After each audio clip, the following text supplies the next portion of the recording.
Board Service Masterclass. So it is a pleasure to see everybody here. For those of you virtually coming in, welcome as well. We are excited to have such a wonderful group and just an amazing amount of Webster employees willing to raise their hands and saying, I'm interested in learning more. So thank you in advance for taking the time. We know you're busy, but we very much appreciate this. It will be very worth your while. You're going to learn a lot. It's going to be interactive. We have wonderful panelists and presenters, experts in their field here to make the journey to nonprofit board service just a little bit easier for you. So we'll go ahead and get started. Katie, would you go ahead and hit record? Wonderful. This session is being recorded. Those at home are muted. Those in the audience, we can't mute you, but no.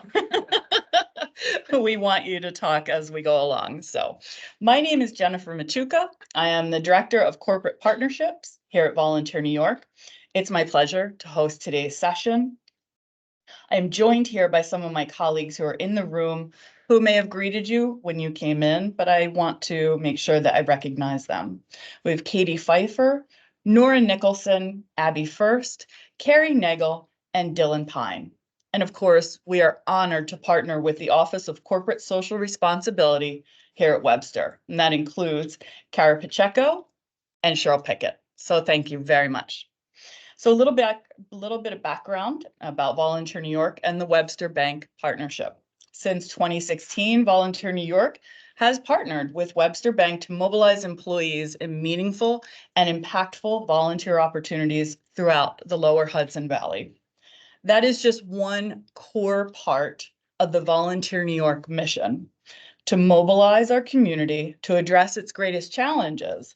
We do that through a myriad of opportunities. And if you haven't already done so, in the back, when you check in, you'll be able to pick up an orange book, which overviews all of the programs and services that we offer and describes in much more detail how we make communities stronger and more resilient due to the partnerships that we have with companies such as Webster Bank. But for today, we're going to focus on the opportunity to gain more knowledge about being a key player in your community through nonprofit board service. So that's what we're here to learn about. We are delighted that you chose to be with us. I can tell you that no one is more excited than the potential nonprofits that you're going to be willing and able to take your skills, your passions, and your interest area to. So they are excited that you are here today learning and ready to engage. So, Volunteer New York, why do we present this? Well, each year we have been asked for a pipeline of potential board members, and this is one of the best ways that we can train interested, passionate community members to place them out into their communities and their neighborhoods as nonprofit board members. So that's why we do exactly what we're doing today. We also do this to dispel some of the myths that you may come into this room with. So I want to just highlight a few of these. Sometimes somebody may be thinking, I have to write a big check in order to be on a nonprofit board. I have to be a top leader in my business, in my community. I have to work with a large organization, or I have to go into New York City to have an impact, or even across the world. These are myths that we are going to address today with our presenters and our panelists, plus much more. So in other words, we're here to make this journey so much more accessible for you. So this morning, we will hear from 3 professionals, subject matter experts, who will provide basic and fundamental information regarding what it means to be a nonprofit board member, including roles and responsibilities of a board member, fiduciary responsibilities, nonprofit roles, and more. So it's my pleasure to introduce these experts now. Our presenters for today and all of their bios are in your packets. So rather than take the time to dig into that, I'm going to ask you to do the homework as we follow along. Our presenters for today are Judy Siegel, Esquire, Senior Staff Attorney with Pro Bono Partnership, Lauren Candela Katz, Chief Advancement Officer with Westchester Jewish Community Services, and Freddie Garcia, DEI Officer, Hudson Gateway Association of Realtors. We're honored to have this group of professionals here today. And again, their bios and their presentations are in your packet, so you can follow along. And prior to our presentations, we're going to hear from panelists, two fellow Webster Bank colleagues who will speak about their own personal nonprofit board experience, along with an executive director of a nonprofit who will show us the other side of the table and how they interact with their nonprofit boards. Our panelists today are, and they're sitting up here in front of me, Karina Saltman, Senior Managing Director, Community Investment, Engagement, and Philanthropy at Webster Bank, and board member of Our Children. There may be other boards that they sit on, so I'll let them go down that list with you. Barrett Stokes, MWBE, Business Team Leader, Webster Bank, board member, NFTE National Finance Committee, and Board of Community Capital of New York. And Sam Wallace, Executive Director of Yonkers Partners in Education. So as each panelist and presenter speaks today, we know you'll have some questions. Please jot them down. We will have floor open at certain times for you to be able to ask these questions, both in person as well as via Teams. And my colleague Katie is managing the Teams chat today. So as we go along, we'll let you know when the floor is open for your questions. So you don't forget them, just jot them down. So without further ado, I am going to go ahead and turn it over to our panelists. So I would like to invite to start with Karina Saltman. Each of them have about 4 minutes. I know I asked them to take a lifetime of experience and crush it down into 4 minutes. So we appreciate them doing just that. They have about a 4-minute opportunity in a TED Talk style to present, and they're going to highlight the lessons learned, their successes from sitting on a board, as well as maybe some speed bumps so that we can all learn from their past experiences. So as we go ahead, we'll have Karina start, and then we'll turn it over to Barrett and then Sam. So Karina, if you wouldn't mind, you can turn your microphone on and we'll go ahead and get started. And Katie is, yep. Thank you. Great. Again, technology. No, we'll go ahead and give you a second so we can go ahead and we won't start the timer yet.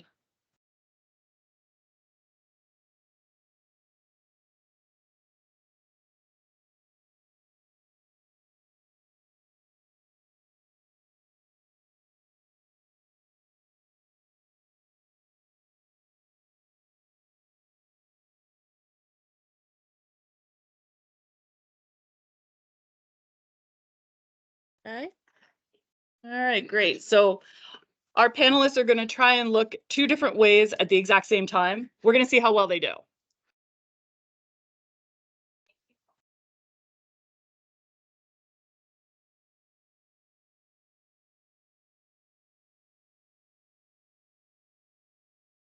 In the Office of Corporate Responsibility, I run the Community Investment, Engagement, and Philanthropy team. I serve on 2 boards, actually. I recently joined the ABA's foundation has a board, the American Bankers Association. If you didn't know, they have a foundation that partners with banks to help promote community engagement and community relationships between banks and the communities that they serve in through financial literacy programs and other CRA-related activity. But the board that I'll speak to most today is Our Children, which Jennifer mentioned. They are a New York-based non-for-profit.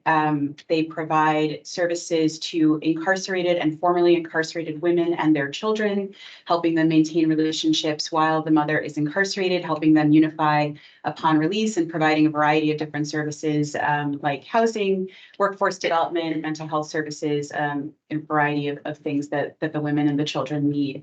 I've been on that board for about 3 years now. I am the board secretary. I serve on the executive committee, and I also chair the development committee for them.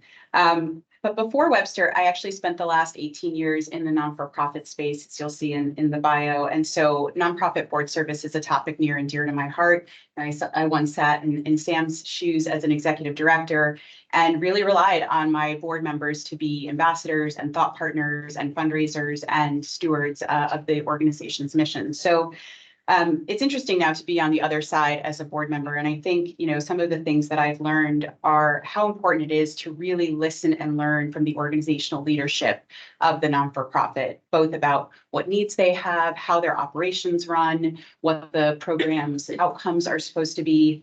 And that the best way to do that is to really see the program in action. You can read materials, you can go on the website, you can even go to events, but really getting to see the program in action is the best way to do that. So a couple of examples of how I've done that recently. At Thanksgiving, I went to the Taconic Correctional Facility and served lunch to the women who are incarcerated there. And, I think we all like to think of ourselves as unbiased, but I walked out of that experience feeling really struck by the diversity of women that I saw. They could have been my neighbor, my colleague, anyone. And so it really checked my bias around what women in prison look like. And that was, a really profound experience for me. And then last week, I went to the Bedford Hills Correctional Facility, where our children runs the nursery and the children's center and a variety of different parenting programs. And again, I met a woman who was there who had a 1-week-old baby. And she said, a lot of people think what a terrible thing to have a baby in prison. And she said, the best thing for my baby is to be with me. I met another woman who, had been incarcerated when she was, when her kids were 1, 7, and 8. And she talked about how the organization helped her maintain the relationship with her children over the years, and how much, that has meant to her and to her kids, obviously. So I think, I thought I knew about the program, but the more time I spent really seeing the program in action, the more I learned about the complexity of incarceration, the myths and misconceptions that even I as a board member had.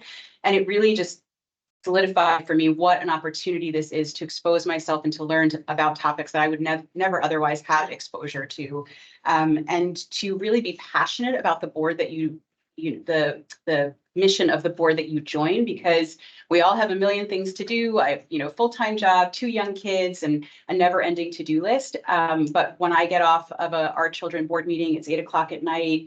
We have some virtual meetings and some in-person ones, and I get to tuck my own children in. I'm reminded of the fact that not every mother gets to do that. And so it has really given me a lot of perspective and gratitude for the things that I may have taken for granted in my own life.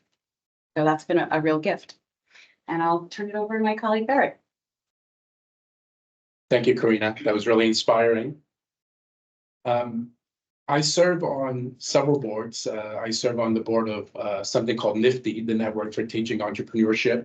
I also serve on the board of the National Academy of Finance.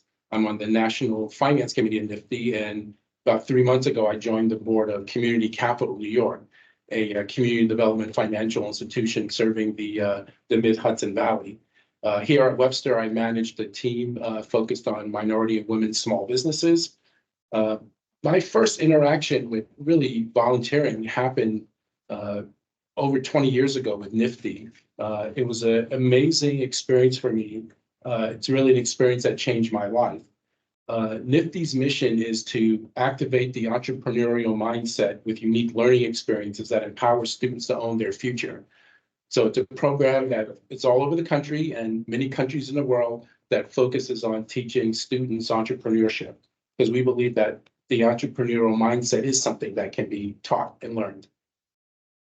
The experience has given me a wonderful opportunity to give back to my community. It definitely aligned with my desire to impact the lives of young people.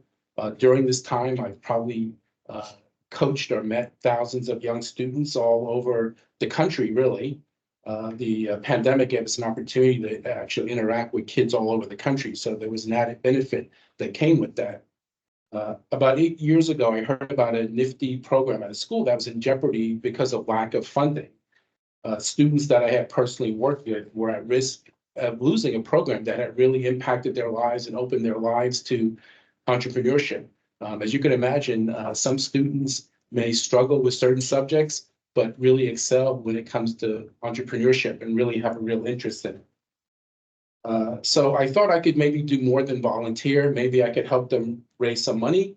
So I approached I first had a conversation here with my CRA officer at the time, Vlad Ortega, someone who we lost recently, way too soon. And he connected me to our foundation.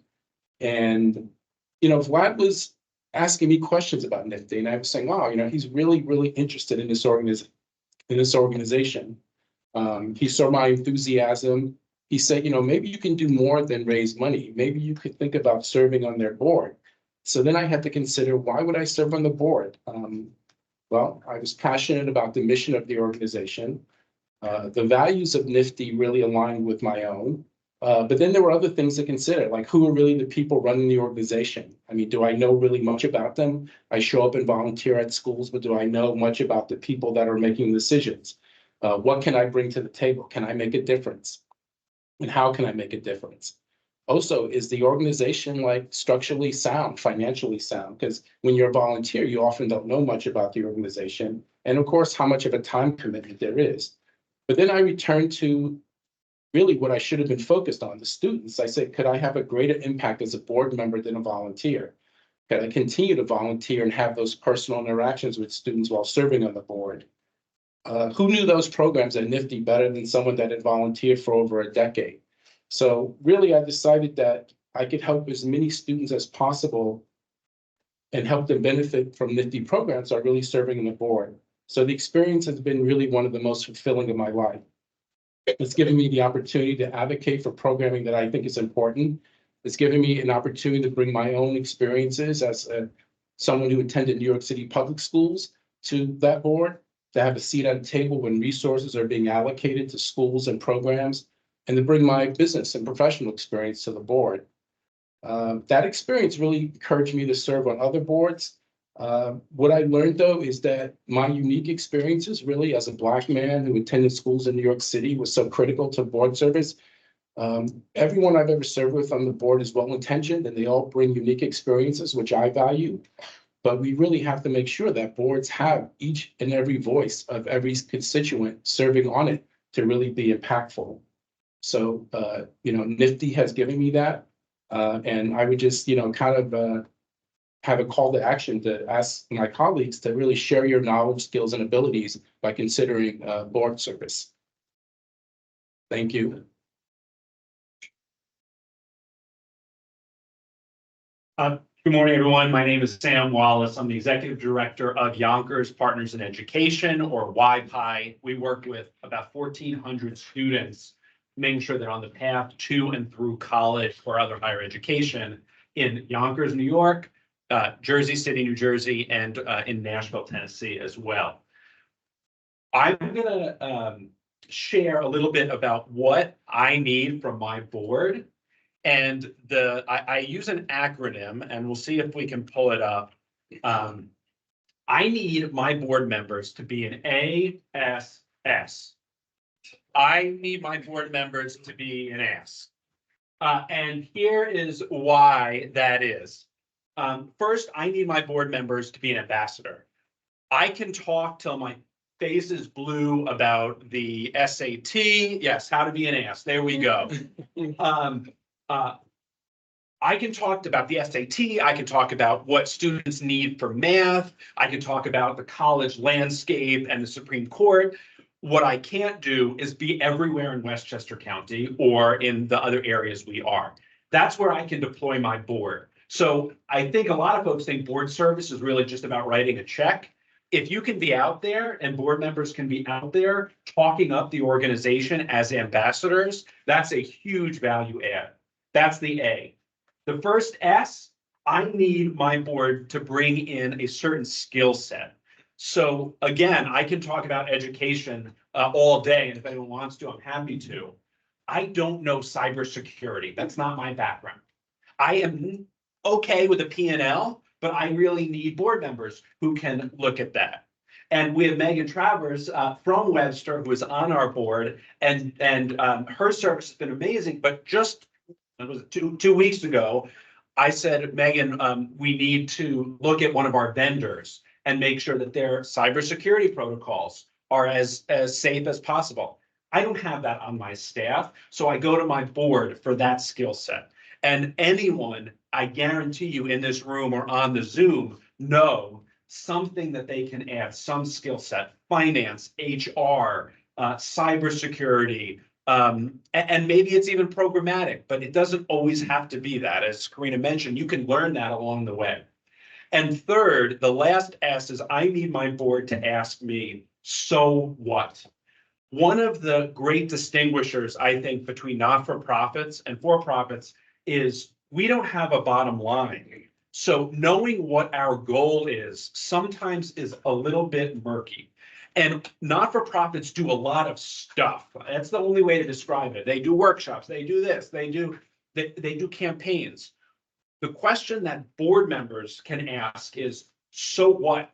What is the outcome that you are getting with all of that effort, all of those resources? And a board is uniquely positioned to ask that because they're not in the trenches. When we're working in not-for-profits, we're so energetic about the new idea, the new program we can do. It's board members' responsibility to say, so what is this going to achieve for the people you want to achieve it? So be an ass, be my ambassador, bring me a skill set and ask me, so what? And that is a tremendous contribution to the organizations you'd be working with. And none of that requires writing a check.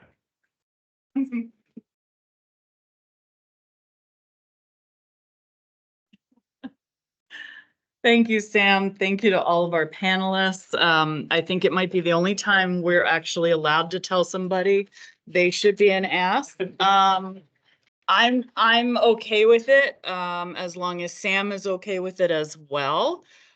So thank you again, my panelists.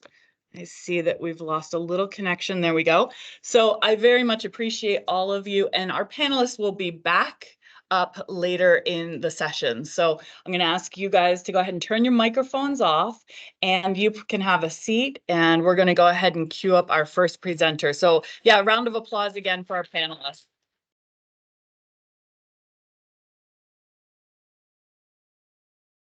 So I'm going to invite Judy Siegel up to the table. Sam, thank you so much. Judy is, again, senior staff attorney with Pro Bono Partnership, and she's here to give us an introduction to charitable nonprofits and board service. And on a personal note, she has been a tremendous friend of Volunteer New York's and myself for many years, and she brings years of knowledge and experience to the table.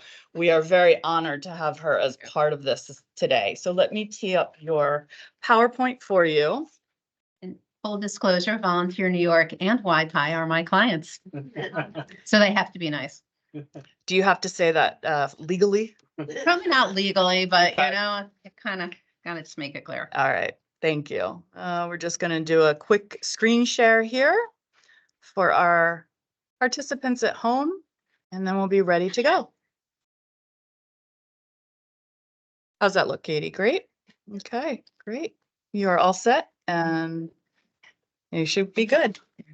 Thank you. Hi, everybody. Thanks so much for joining us. I'm going to say that everything I'm going to say in the next 20 minutes is usually done in about 3 1-hour workshops. But Jen is not generous with time. So we're going to power through this. Not going to move.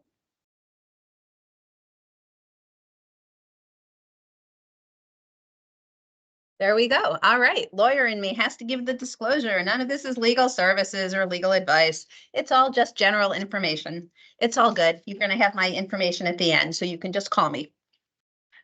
More disclaimers. All right. Brief overview of Pro Bono Partnership. For those of you who don't know us, if you're going to serve on a board, you really should know us.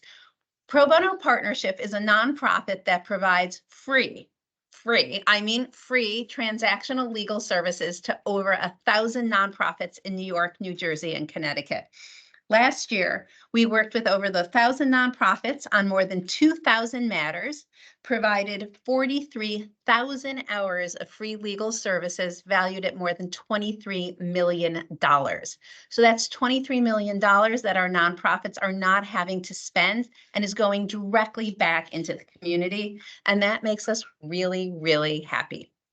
We also provide a mechanism for transactional lawyers to volunteer in their areas of expertise. So if you're our client, you get the very, very best and brightest working for you for free.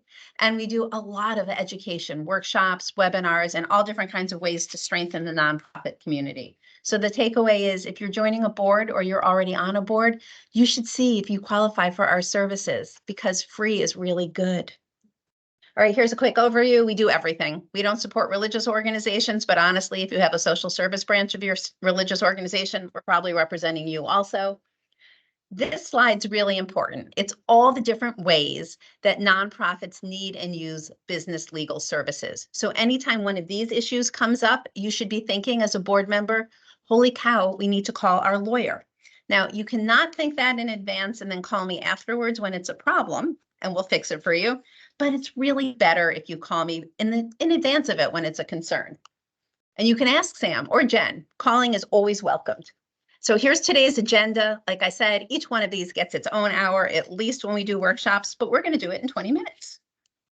All right, we're going to start with what is a charitable nonprofit? And it's really important to understand that nonprofits are creatures of state law.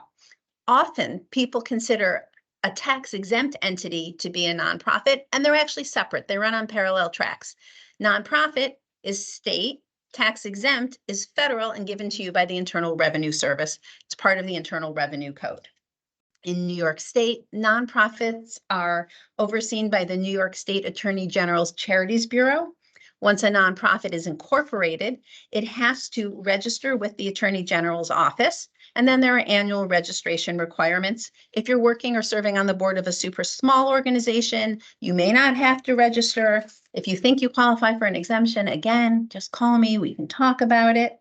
You form your organization by filing a document called a certificate of incorporation. It's really basic, asks for some very fundamental information, name, address, initial 3 directors, and the most important of all, the purpose clause.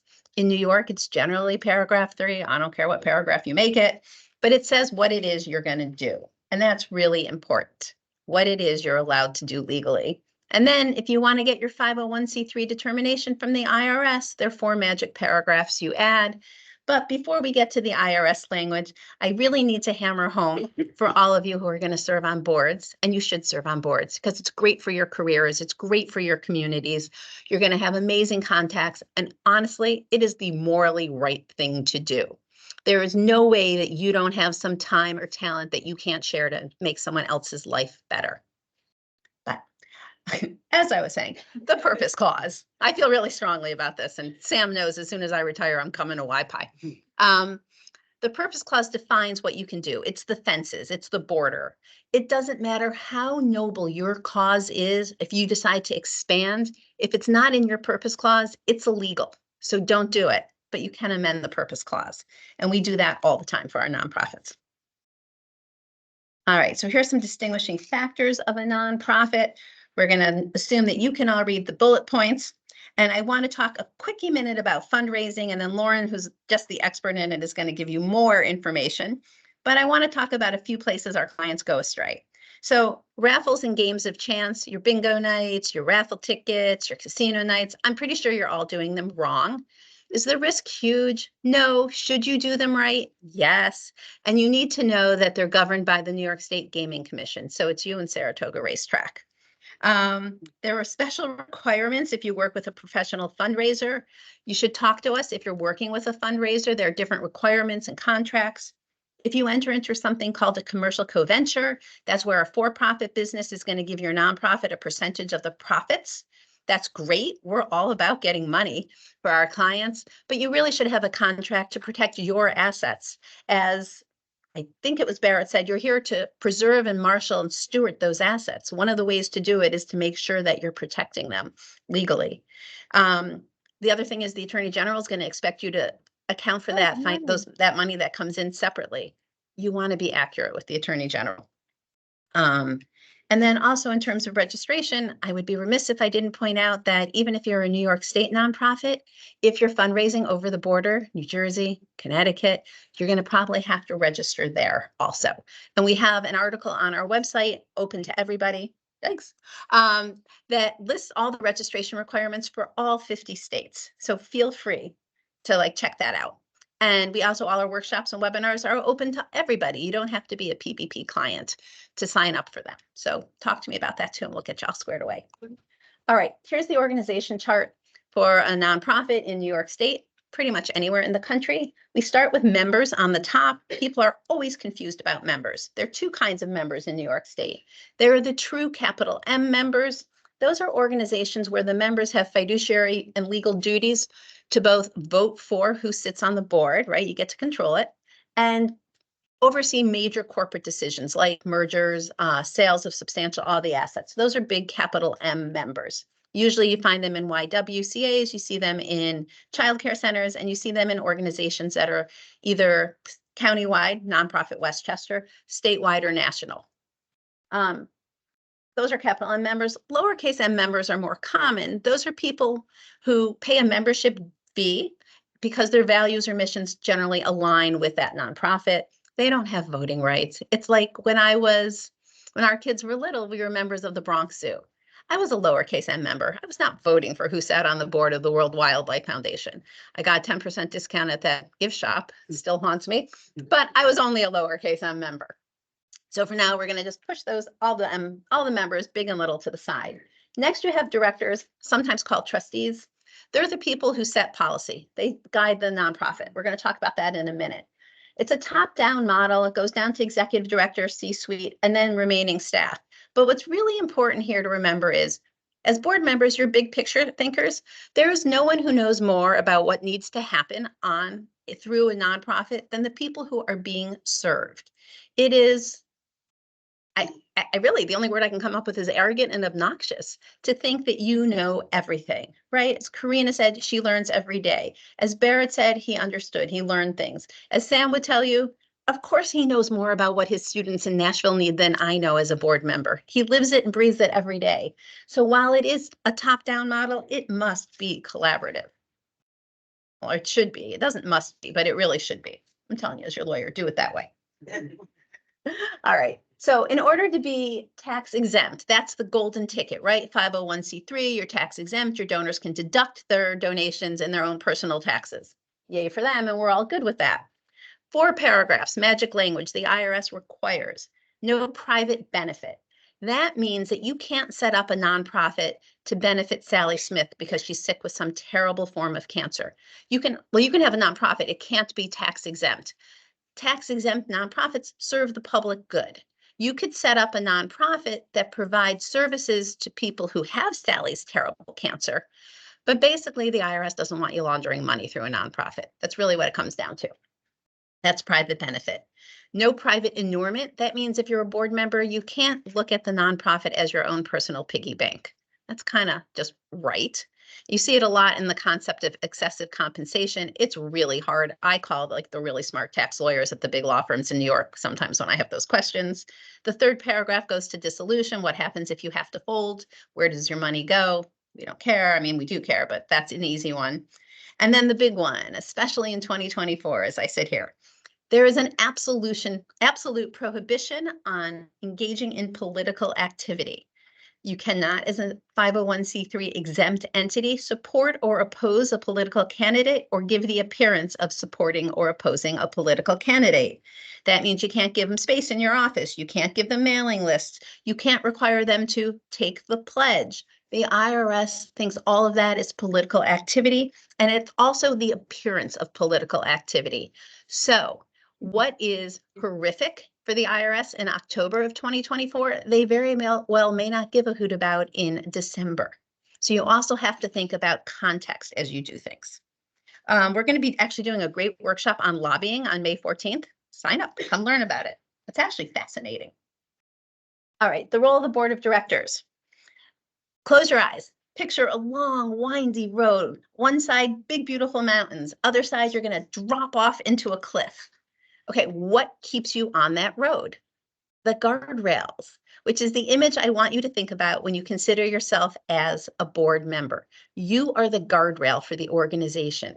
You help shape which way it zigs and which way it zags. You're big picture strategic thinkers. Now, how are you going to know which way to zig and zag? You're going to talk to the executive directors. You're going to talk to the program directors. You're going to learn what it is the constituents need. But as board members, you're not paving the road. You're not painting the yellow line. You're not filling the potholes. That's all operations. You're big picture strategic. And these are all just another way to look at your big picture now, which we're going to dive into oh so quickly in another minute. All right, so why do we have boards? To provide oversight, direction, and support for the organization, or to be an ass, which I'm so excited to tell one of my clients that soon. That's really great. And Sam is one of the most data-driven, metric-driven EDs I know, so it's not just all cute phrases. But anyhow, so your board has all these requirements, right? You're going to help raise funds. Lauren's going to talk about that. But there are a lot of really creative ways to raise funds and contribute to a nonprofit. And I think all too often, and this would be a soapbox that I will be getting on in June when I do a whole presentation on DEI and board service. And a lot of times clients say to us, oh, we can't put like the population we serve on the board. They don't know, they don't have time, they don't have money. Like, check the privilege and maybe think about what these people can be helping you with and teaching you, because believe me, they can. And there are ways to get around the give and get. I can help give you a whole list of those too. You want to make sure that the charitable resources are being used appropriately. You've been entrusted with a gift, people's hard-earned money, and the trust of the community to do this work. You got to take care of it, people. So that is why you are going to be an engaged board member. So you're going to have these 3 fiduciary duties: duty of care, duty of loyalty, and duty of obedience. And they're actually not that difficult. The first question is, if you're a lawyer, the first question is, what standard am I going to be held to? And it is the reasonably prudent person standard. So what would a reasonably prudent person do in a similar situation? You bring who you are to the party though, right? Like, I don't expect my mother and her garden club nonprofit, and she's an intelligent woman, but like, I do not expect a bunch of 80-year-old women to necessarily come in with the financial knowledge of the CFO of a Fortune 100 company, but they have to have these basic skills, right? There are lots of ways to get the skills, but no one's expecting my mom to be a CPA. On the other hand, I don't get to not be a lawyer when I walk into a boardroom. I may not be serving as the board's lawyer, but I don't get to check those skills that I learned. So your duty of care means that you are going to be engaged. You are going to be really digging deep. You're going to get all the information before your board meetings and you're going to read it. You're not going to be me tooing. You're going to ask really good questions. You're going to ask questions, the so what question, which is a really good way of putting that. Like, so what? Why are we doing this program? Why are we expanding? Why are we thinking of zigging instead of zagging? What do these financials tell us? What do they mean? Why are we seeing a dip in revenue? If I'm a mental health care provider, is it because we have fewer patients or clients? Certainly not. Is it because New York State, which used to pay every 6 months and then stretched out to 9 months and now is like horrendously stretching it to 12 months, isn't paying us? Is it because our cost of goods sold, our costs have gone up? Is it because there's someone down the street who's doing it better? You may not want to have that discussion, but maybe somebody really is doing it better and you should be partnering with them or referring to them. All kinds of questions. I don't really care what the answers are. I care that my clients ask those questions all the time.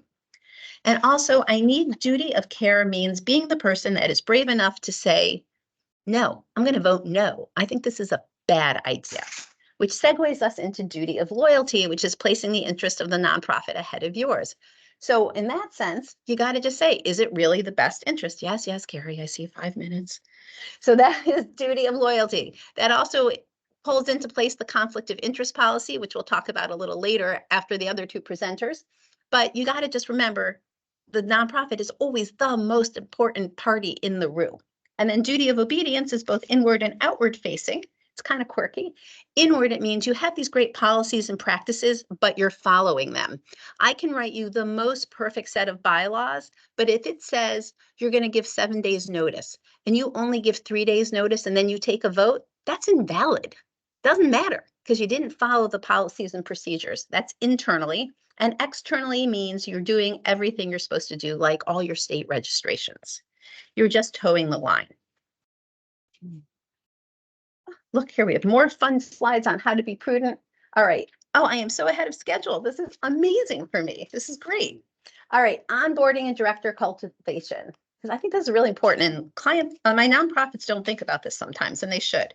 So If I were interviewing to serve on a nonprofit board, and you should be interviewing those nonprofits, it's not one way. You need to make sure that the nonprofit, even if its mission really speaks to your heart, is doing the work in a way you think is appropriate and that works for you, and that it's the type of board that works the way you're going to work best. Like, I've been a lawyer for 30 some odd years. My boss is the perfect boss for me because Mo just says to me, go, do. If you have a problem, come back to me. I don't have to report in all the time. I am not good being micromanaged. I'm really good if you tell me, here's a task, here's a project, go forth.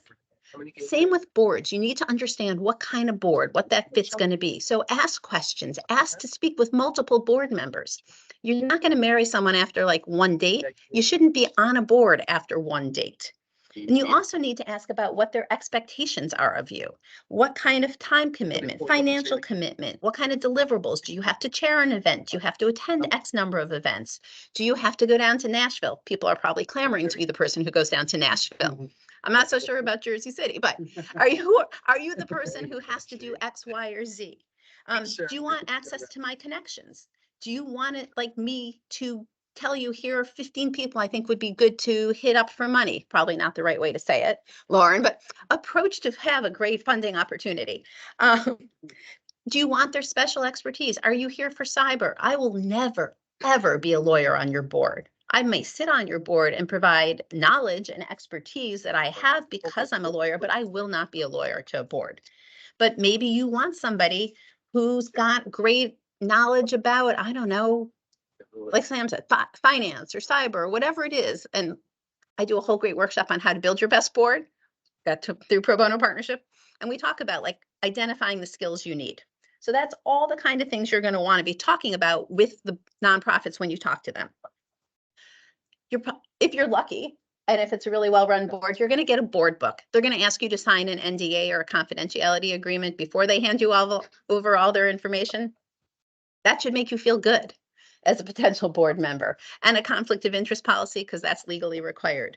But these board books are great. They have the governance documents, the certificates of incorporation, the bylaws, the whistleblower policies, financials. You want the most current financials. I mean, the 990, the tax return you can get online, but you want to see what the P&L looks like. You want to know what's happening.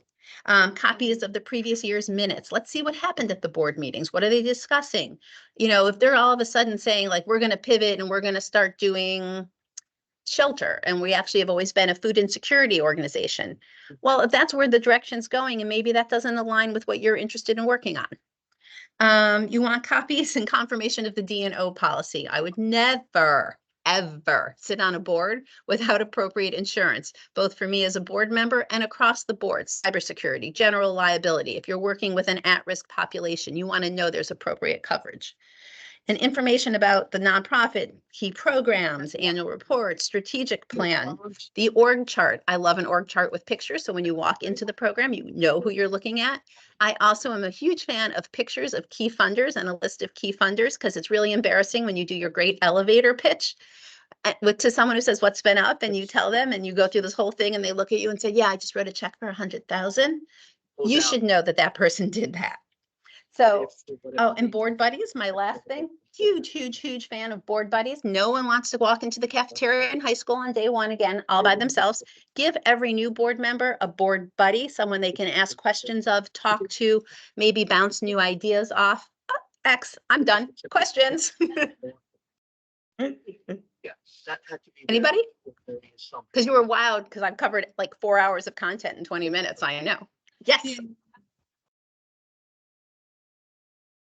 Okay, so the question is, what about a 501c6? That's a great question. So there are 29 forms of C in the Internal Revenue Code, and I've been told that if you were to stack up the Internal Revenue Code, it is taller than I am, and I am 5'3" and bare feet, so there's a lot of regs. C6s are generally business organizations or community organizations.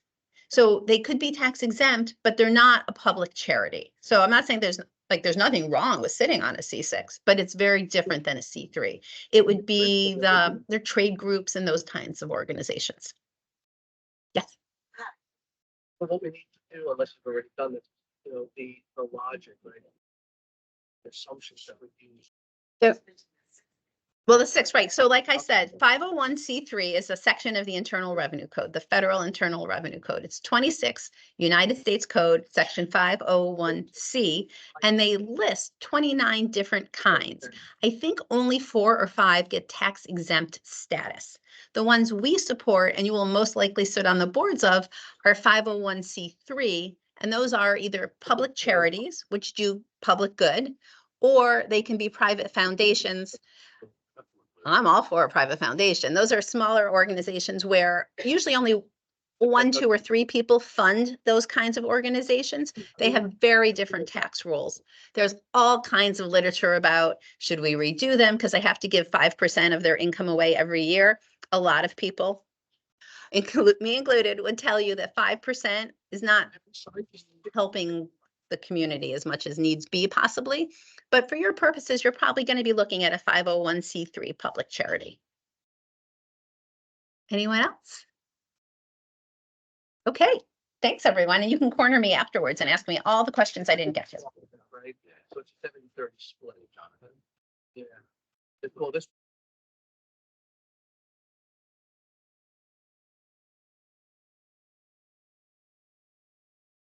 Great. Thank you, Judy, so much. We really appreciate that. And again, she will be coming back for Q&A at the end, as well as doing a quick kind of overview of documentation that you might be seeing as a new board member. And she's going to share that with us later on. So it is my pleasure to introduce our next presenter, Lauren Candela-Katz. Lauren is going to present to us today on boards and fundraising. So come on up and I'll tee up your presentation.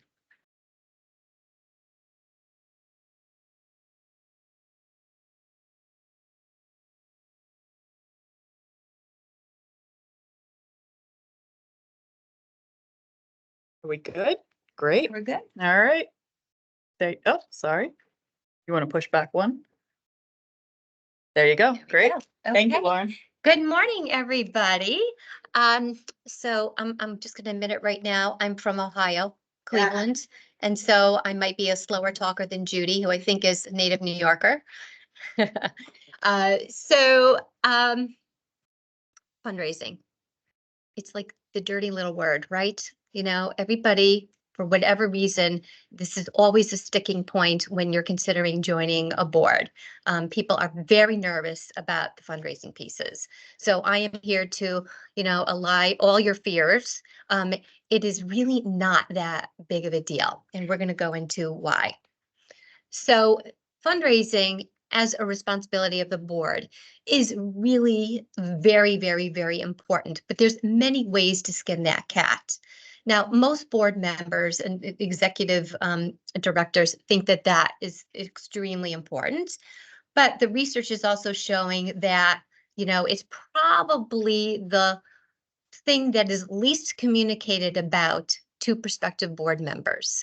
Everyone, again, gets super nervous about this. And so to get somebody on the board, they're trying to convince them to join the board. And so they really downplay the fundraising piece.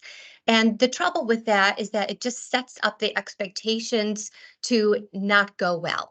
And there's no reason for that. It really needs to be clear right up front.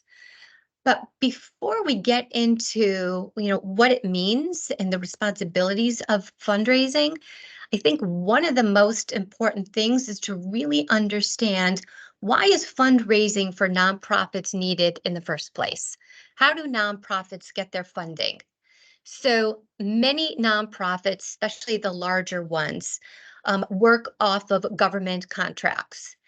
You have to apply for a grant to get those government contracts. Those grants are not always awarded to you. Sometimes they are, sometimes they're not.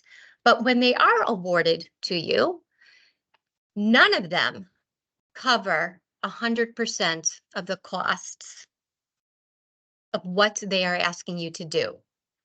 Okay, so the government relies on the nonprofit organizations to provide service to the community. So it's that contract. But again, they expect you to do a lot more to provide that service than the reality of the cost. And then, as Judy was saying, they often don't pay you.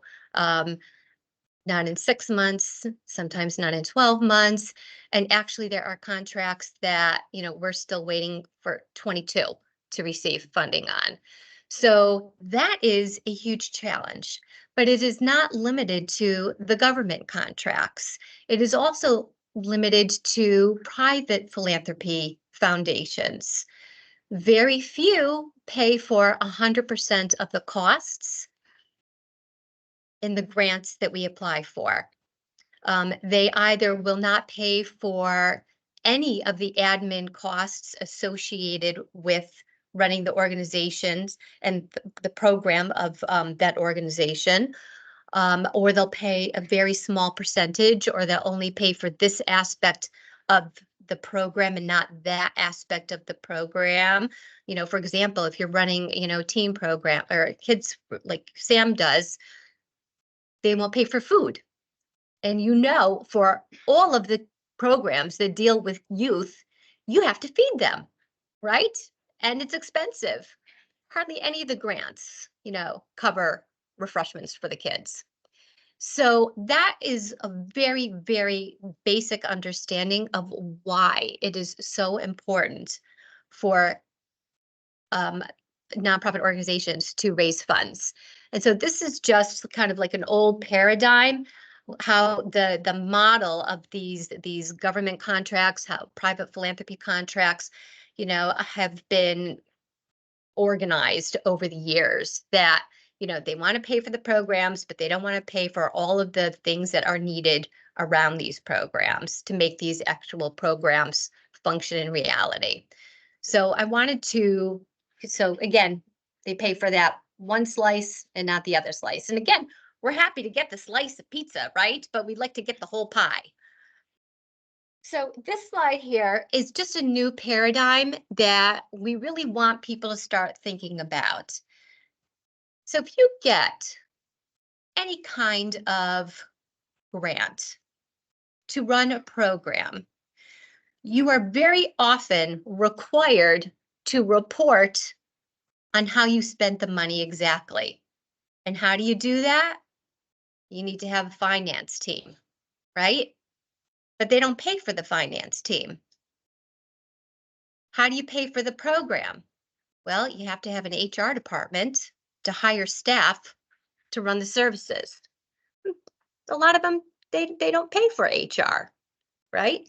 You have to market your program and your services to the community. They don't pay for marketing. And so again, this is just a new paradigm to look at what are the core program costs, what are the direct costs that are shared with all of the programs across the board, what are the direct, other core costs that are required to wrap around the framework to make sure that each program and service is delivered successfully. And then, of course, the fundraising pieces. And so you just can't think of fundraising without thinking about why we really need to do this fundraising in the first place. And then, of course, there's, again, all of these essential requirements. And so I'm not going to read these to you. You'll have them for the slide, but investing in the fundraising piece is crucial because, again, it's like being on that hamster wheel. You never know if you're going to get those contracts and those grants again. You never know if that donor, there's no contract with a donor who's going to say, I'm going to give to you for the next 20 years. Donors come and go. And so it's that hamster wheel. And unless you invest properly in the fundraising structure at nonprofit organizations, it is very, very hard to continue raising money. And of course, why do we want to all do this? Because of the impact. So for example, at Westchester Jewish Community Services, we impact 20,000 people throughout Westchester County, people of all backgrounds, people of all ages. The Jewish component in Westchester Jewish Community Services is because we were founded as a Jewish organization originally with Jewish values. And then we have morphed into a non-Jewish organization that services the entire community. So from early childhood development, and working with children and families in underserved and under-resourced communities, we help them get that ground and that foundation built under them so that they have a successful future, right through the after-school academic programs and the mental health programs that we have for kids. And then we go right into the mental health services that we provide, which are so phenomenal for people who really of any means, whether you are a person who is under-resourced or you have all the resources in the world. We have state-of-the-art gold standard mental health services, from co-occurring disorders, treatment evidence-based, to trauma-informed care. Our mental health we provide from really the youngest of ages, children, all the way through, the end of life. Senior care, geriatric management, making sure our seniors can age gracefully at home. The support, the caregivers get the support that they need.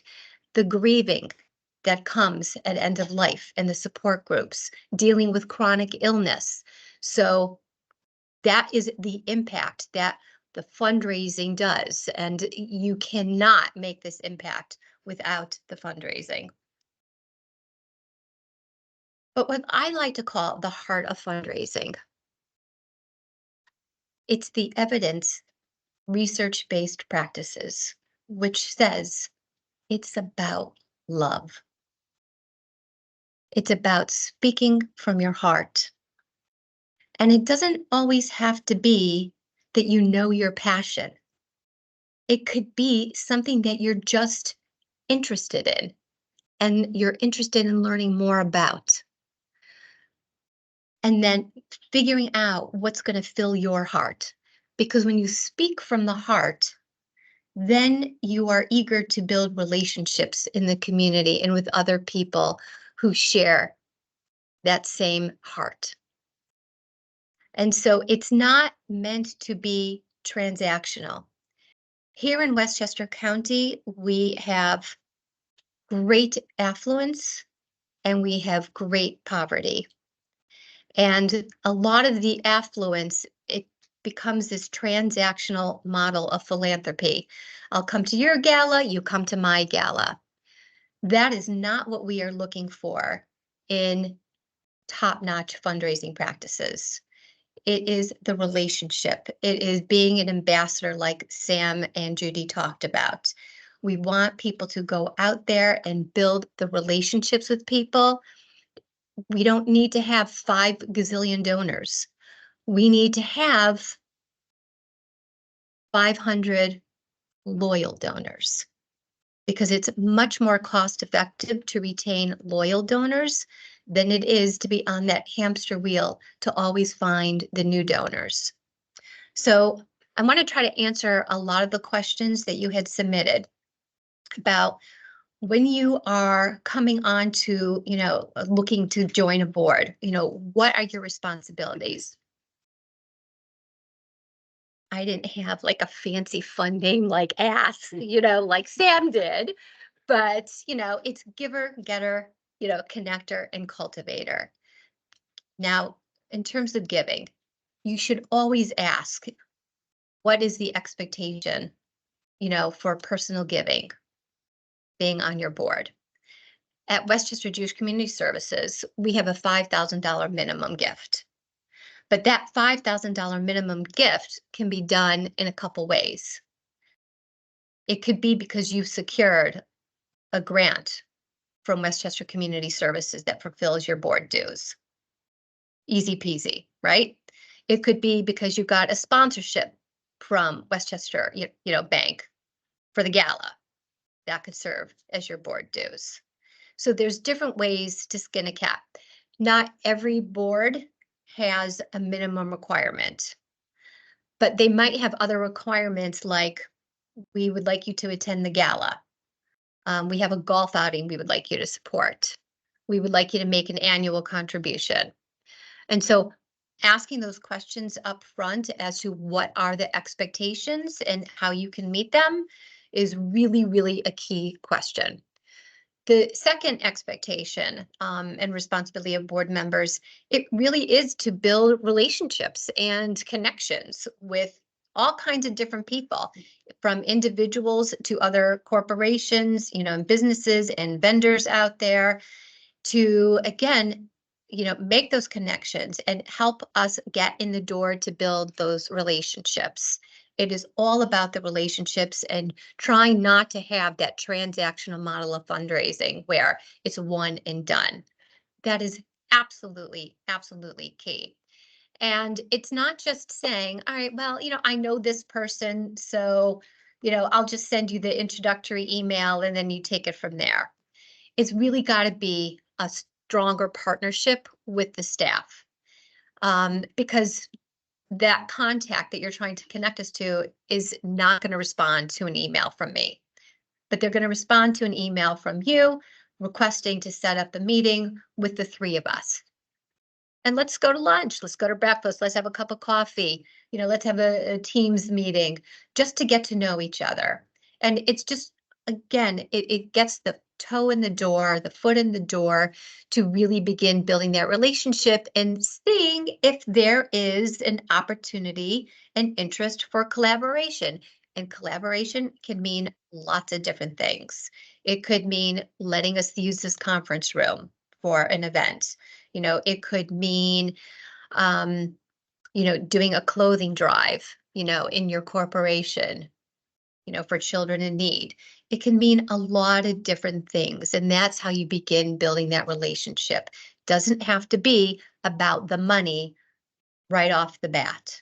The relationship is the most important thing. And I have found that the money comes after that. And not only does it come after that, it stays longer. It stays much longer because that's what we're after, sustainable philanthropy, not one and done. I think the other question to ask is, how do we leverage these relationships? And again, you being on the board, you introducing, and talking to your friends, family, colleagues about what you're learning, the skills that you're developing, getting involved in one-on-one personal experiences, like, Barrett was saying, so you can really speak from your heart about the impact that you're making on the community and sharing that with the people that you know. That is how you begin to leverage, because you just don't know who has what connections with other resources. And it's about continuing to reach out and to be that ambassador. You will be surprised at the resources you are connected to if only you shared, what you're becoming passionate about. And then again, partnering with staff. It's extremely important to partner with staff because I think Judy was saying, if you're going after somebody, and having a conversation, but you're not aware that they're already a donor, that's not so good. And so you really do have to be a partner with the staff to make sure that you're going and approaching the right people. And there's many different ways. The staff, we are always here to help you. We love going on these meetings with you. And again, you have to find your own comfort level in this. If you are not comfortable asking somebody for money, that is okay. That is okay. But then you involve the staff person, or the executive director in having those conversations and building the relationships so that, you convene everybody, you're engaging everybody, but then the staff can make the final ask. The other thing I wanted to talk about is the fact that the fundraising field has evolved over the last, I would say, 15 years or so. There are evidence-based best practices in fundraising. And so when you look at the scale of opportunities of the different fundraising strategies, very often, you will hear a lot of board members and a lot of volunteers say, oh, we should have an event. We should have a gala. We should do a raffle. We should do a silent auction. And the truth of the matter is, on the best practice scale, that's all here. The relationship building is here.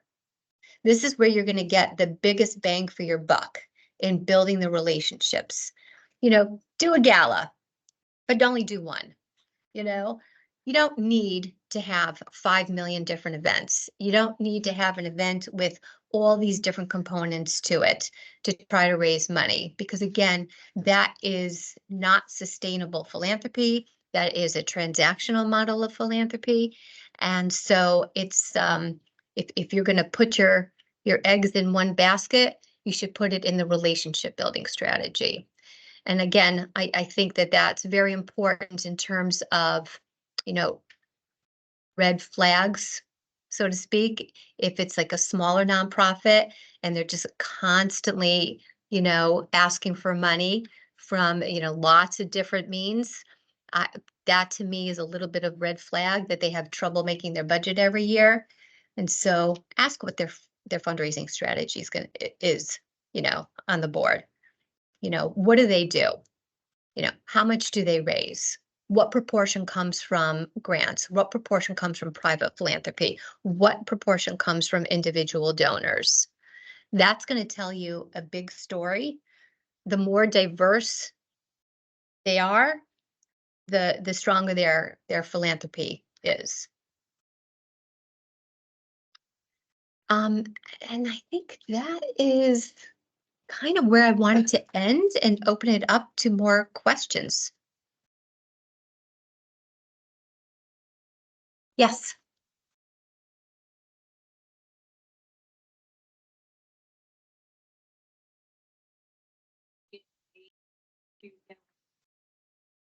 So if you are engaging people that look like your constituents, right, or people that you're serving, they may not be able to give $5,000 a year, right? So I just wanted to know, what are some more creative ways that you have possibly seen to kind of get around the Get Give? Whether it be service, whether it be partnerships with, other organizations, but what are some of those ways that you have seen? Sure. I think that, some boards, they have to just make a policy that if they're, asking clients to serve on the board, or people with lived experience to serve on the board who don't have those means, that there just has to be an exception to the rule, because you want their perspective. So I think that that's very important.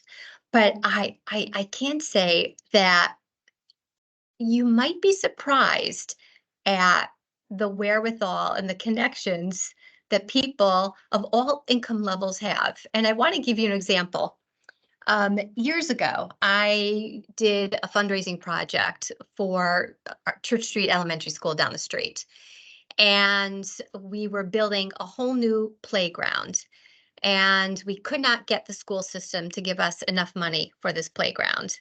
So I was on the board of the PTA and I said, I can raise $100,000, not a problem, And so we rallied everybody in the school, and we had this one woman who was a cashier in I think the AT&T building.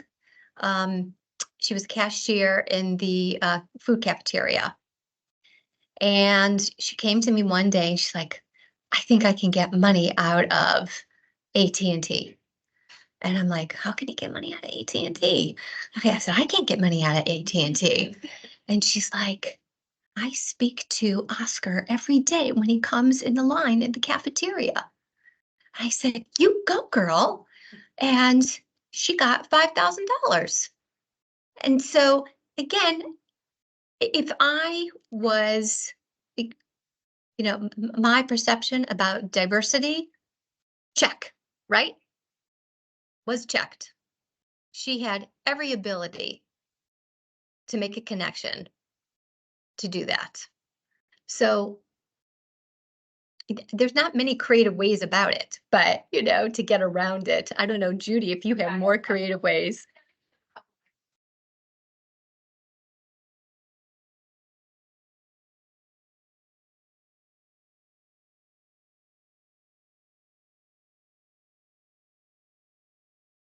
people from the community, so the donor gave it. It's tied solely to that purpose. And the community knows that this fund is available, so they can, without any fear, know, you just talk to, I believe it's the ED or the board chair, I can't remember. And you're allowed to draw on that fund, and that can be your give and get, and I think that's beautiful.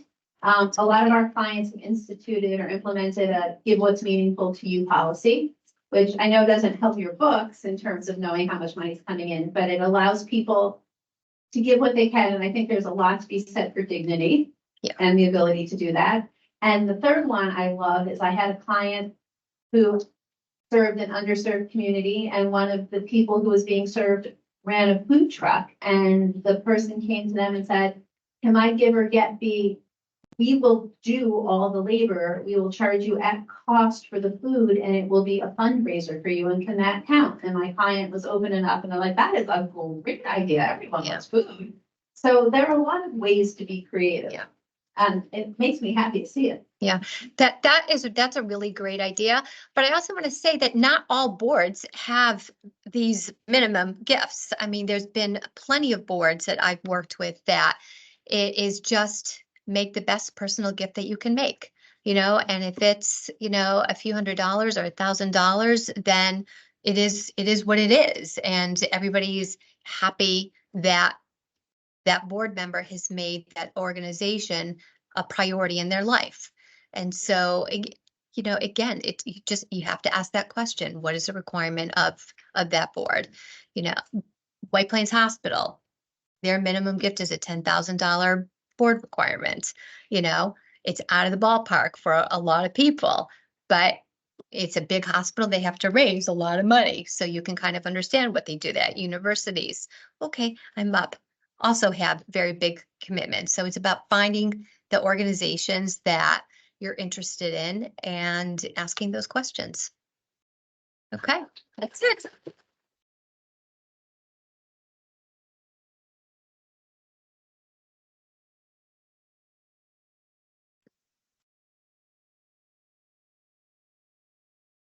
Thank you so much to both Judy and Lauren for their presentations. So we are going to take a 15-minute break. There is coffee still. There are some pastries left, I believe. So please take a moment to recaffeinate, check emails, and then come on back. We'll be back at 10:30. And in the meantime, in the chat via Teams, if there are any questions or comments, my colleague Katie is managing those, and she can refer them back up to our presenters and panelists. And when we come back, we will be joined by Freddie Garcia, DEI presentation. So join us again shortly. Thank you.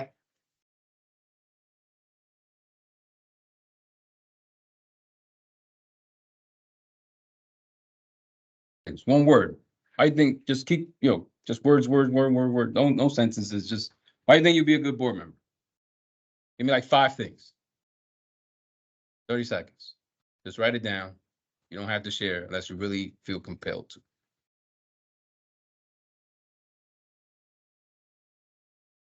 All right. Without raising our hands, what are some things people are jotting down right now? Just say it, experience. What else? Background, organized. Execution. What else? Caring, listener. Passion. Values. Right? So we're saying all these things, right? And we oftentimes try to find what we're good at, and then we say that that's the things we bring to the table. But there's, really 3 things I want you to focus on when you're thinking about you. One is experiential, right? The experiences you have. And someone said experience, right? Your educational experience, the market you work with, the business you work in, your function, your job, right? Those are the things that typically we think about first. Because we've mastered it, we do it, we have years in it, right? We don't think about at times, right, our demographics. Maybe some of us do, right? Some of those kind of experiences, things that we live through, whether it's generational, geography, race, gender, that's another piece of it as well. And then it's personal. And the personal stuff tends to only come out after we join the board and we say, yeah, it's a passion of mine, right? But that's really also what you bring to the board. It's passion. It's personality. It's the values, the things you hold deep. Right? Being a father or a mother, being a brother or a cousin, being a neighbor, right? Making sure you do those things appropriately. That's also things you bring to the board as well. So as you think about who and what you bring to the table, it is not just your job. It's everything that makes up you. Everything. Some things you won't share doesn't mean you have to share it, but it means you might be thinking through that lens as you make decisions. That's extremely helpful. Right now we're in the second day of Ramadan.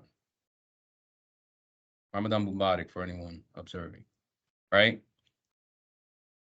During Ramadan, Muslims do not eat throughout the day, from sunrise to sunset. When we think about those things, maybe someone in here is, maybe they don't share, that's okay too. But they might say, hey, you know what, why don't we hold that meeting at like, 10 a.m. rather than like at 2 p.m. when people are probably struggling throughout the day, trying to get through the day. Why don't, if we have that meeting at 5, why don't we, actually the sunset's at 5:45. Why don't we maybe have some dinner or something for people to break their fast? You don't got to share that you are what it is or whatever, but that's an experience, something that organization will be grateful for. So I think it's imperative that when you think about being on a board, you're not just thinking about your professional background. You think about all your backgrounds. So now you're being asked to be on a board. How do you assess a board is right for you? And so I got 2 posters there, right? They asked me, right? It's exciting. I remember the first time I was asked to be on a board. I said yes before I even knew what I was signing up for. Absolutely. My name went on the website, and I put it on my resume. And it was exciting, but again, I didn't understand. And I think that's where Judy comes in terms of your responsibility, right? And then secondly, right, it's a great opportunity for me trying to, develop myself and, kind of get more information, be connected more with the community, et cetera. But I think there's 5 things that everyone should always look at before you say yes to a board. First is mission alignment. How excited are you about that organization? Literally, how excited are you about the organization? Like when you think about spending 2 hours a month and extra hours to read 50 pages of stuff that half of it doesn't make sense, that's really what we're talking about. How passionate are you about the mission of that organization? Number 2 is time commitment. It is really important, right? It's a fiduciary responsibility, which means you have to make the time for it. It's a responsibility. It's not a social club. It's not pick up basketball at 5 o'clock on Fridays. It is a job in and of itself, and so you have to treat it that way. So making sure that the time constraints fit what fits for you. Whether that is 4 o'clock meetings or 3 o'clock meetings, maybe that don't work because I got to pick up my kids from school. Maybe I'm an hourly employee. I can't just take middle of the day off. That takes away from what I have to do, right? So kind of thinking about those things as you go through it.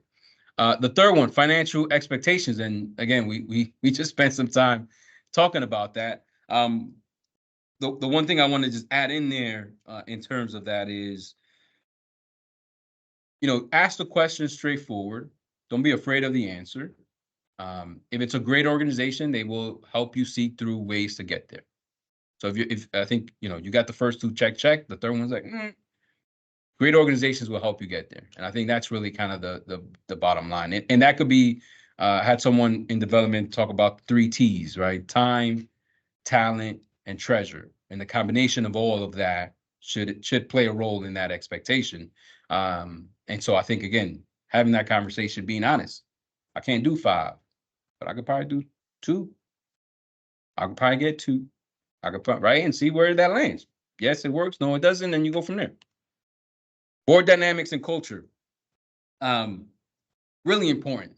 And this goes back to that other point that was mentioned. And I love going last because all those points have been made already. but about, getting to know the board, getting to know who's on the board, not just blindly walking into a room, not knowing who's there, right? Understanding the culture in which they function. A lot of times, folks don't, we expect people to know how to navigate the boardroom, right? It's not the same as work, where at work you might have open floor. If you have a question, just ask it. If you don't, you don't. In a boardroom, maybe like, hey, don't ask that question, man. Why don't you just send an email? But no one kind of tells you that. So understanding those board dynamics, it's really important. And then why they chose you also is an establishment of board dynamics. Why you got chosen for this opportunity. Why they want you. If they can't interpret that in some clear words, that's a red flag for me as well. And then lastly, organizational health, which I think Judy's going to cover in a bit, but understanding that they're doing well. How are they doing? How are their relationship with the community they're serving? Are they making money, losing money? Understanding kind of those intricacies as much as possible. I got 2 minutes, so I'm going to ramble right here. But I'll be around if you need anything else. So now we're moving, right? So now you've chosen, let's say you're on the board now. How are they doing this work? I think you can also see it as you go through that process. So the number one thing on here is it has to be intentional. So for boards to do this right, they have to want to do it right. There's no by mistake, hey, we just stumbled on it and we're doing great. Not possible. It's not possible. So it has to be intentional. It has to be intentional. So number one, assess, recruit, and select. Know who is on your board. Know what you need to be successful and how you're going to do it. That's really the decision part of it. Are we closing our eyes and guessing? Are we just picking people who know people? Are we going through a rubric? Are we looking for competencies? Are we looking for skill sets? Are we looking for geography? What are we looking for? Really important, right? And so it goes back to this. Who do we have? What are we missing in order for us to service? We nonprofits are of service. I got the X, so I think I'm done. But we are of service to the community, and that's extremely important. Number two, onboarding with unwritten rules. Give people the tools they need to be successful. You ever heard people say, oh, we have open door policy. Anytime come into my office, you go to somebody's office, what do you want? Right? Unwritten rules. When I start, I hope my colleague be like, hey, I know they say that, but don't do it. Send that email first, schedule a meeting, right? That's the stuff we're talking about. Boardrooms work exactly the same way, right? The things above the water is what we say we do to be successful. The thing underneath the water is really how we get things done. The unwritten rules, the values, the norms, right, etc. Number three, training and development. Seek professional help. DI is a complicated thing. Don't try to just do it yourself as a board. The same way you wouldn't try to fix your financial problems by yourself. DI is as important, and we're dealing with people. So put that as a priority. And then lastly, embed DI strategically, really around how you make decisions as a board, the policies that you embed on the board, and then the culture that you create, right? If the chair never comes to meetings, the expectation is, this is not important, I ain't coming to meetings. So it's important that we do that over and over. The last thing I'm going to say is there's this thing called the curbside effect, which is, so let's say, we leave the building, we're walking on a sidewalk. You know that dip on the sidewalk? Well, originally it was invented for who? People in wheelchairs, right? Who uses it? Strollers, bicyclists. I do. I don't even want to take that step down. I use it right too, right? So sometimes we create things that's specifically for a particular group, individual, community, that benefits everybody. And that's the way we have to look about DEI. There's a policy out there that we embed to help people with children. So we have our meetings at 5. That may help a lot of other people that we may not even be thinking about. And so that's the embedding it into what we do every single day. Lastly, Board Institute is a program we run for underserved or underrepresented racial and ethnic populations to be on boards. We tool you up. We do a 2-hour class every other week. We talk about board service, governance, finance and audit, DEI, you know, the interesting things people experience in the boardroom as people of color. And so we talk about it. And so again,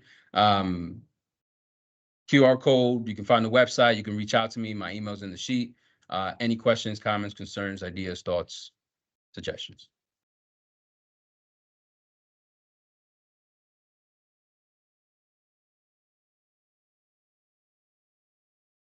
It's the fastest presentation I've ever given in my life.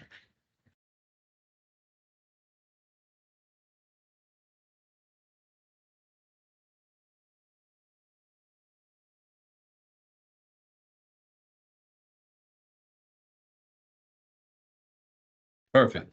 Oh, please go No, ahead.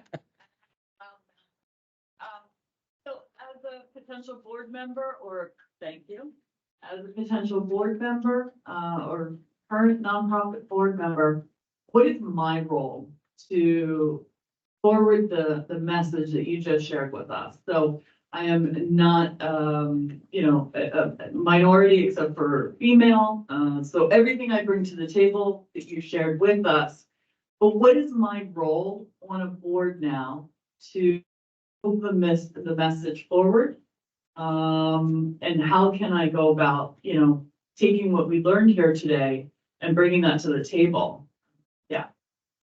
So great question. And so I think not only for this topic, for the ones you heard previously as well, and the ones you will hear afterwards, one of the things that we have to hold dear in serving boards is that we want this organization to be as successful as possible. Hands down, no question.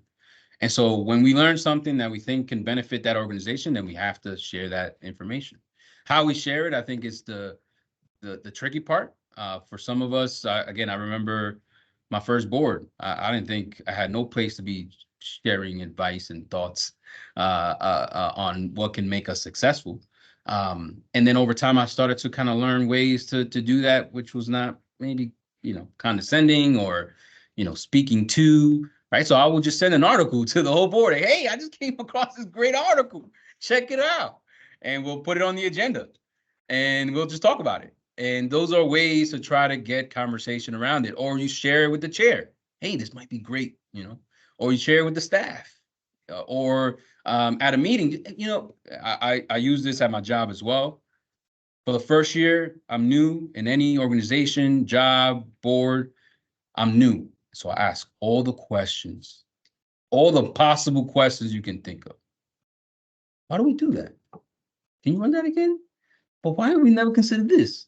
Oh, can you explain that a little bit slower?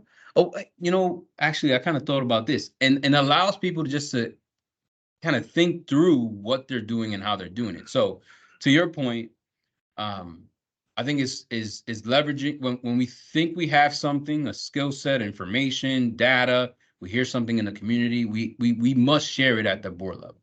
I think that's the fiduciary responsibility, so we can make the best possible decisions. As if we're talking about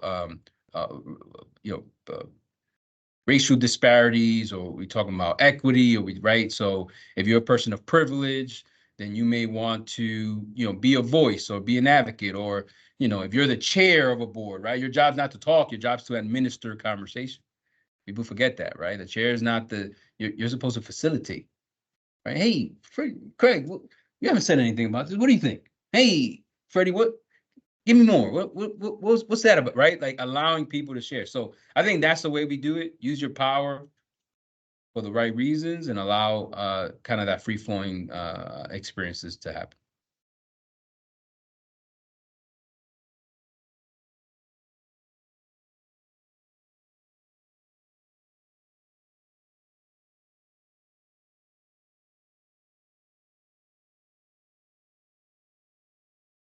Big thing, everybody wants to diversify their boards. But I think that the struggle seems to be that those, lily white boards have limited circles of access to people of difference. What recommendations do you have for these nonprofit organizations to reach out to the broader community? I'm pretty harsh in my answer to say, do you really want it? Because I've seen nonprofits do things when they really want something, whether it's a grant, whether it's funding, right? So the question is, do you really want it? And if you really want it, like any other relationship, right? There's a major funder that's moved into our area and everybody wants a piece of that pie. And people reach out and they talk and they engage and they have all these things. It's the same way I will tackle diversifying your board. Show up to communities you've never showed up to. Get to know the community. Engage with them. Invite them in. Give them tickets to your events.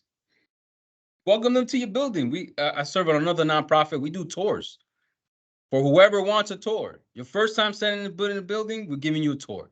We're not doing that just for elected officials. We're doing that for anyone in the community.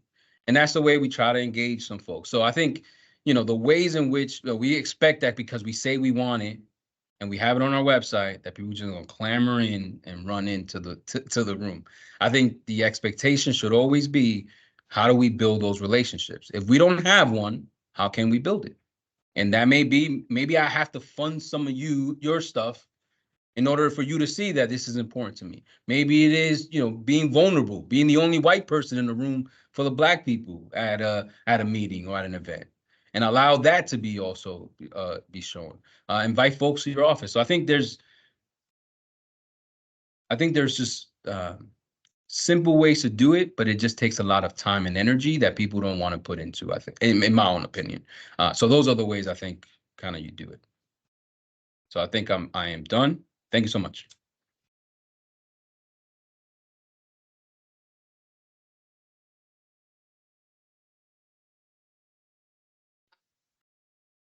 Great presentation. Thank you, Freddie, so much. A lot to unpack there and just fantastic topic, and so well delivered. So thank you very much. And I love the PowerPoint. I'm gonna have to maybe steal some of these next time I have to put one together because they're adorable. I'm going to go ahead and invite Judy Siegel back up to close us out with our final presentation segment. She's going to give us a bite size because she says I'm tight with my time, so she's getting bite size. Although we do have a few extra minutes. Yeah, but I'm going DEI with my few extra. All right, great, fair enough. She's going to give us an overview of key governance documents. What are they actually telling you so that when you sit down for your first board meeting, you're a little bit ahead of the game when you have an understanding of the documents they are preparing and showing you. I'm going to go ahead and tee up your presentation.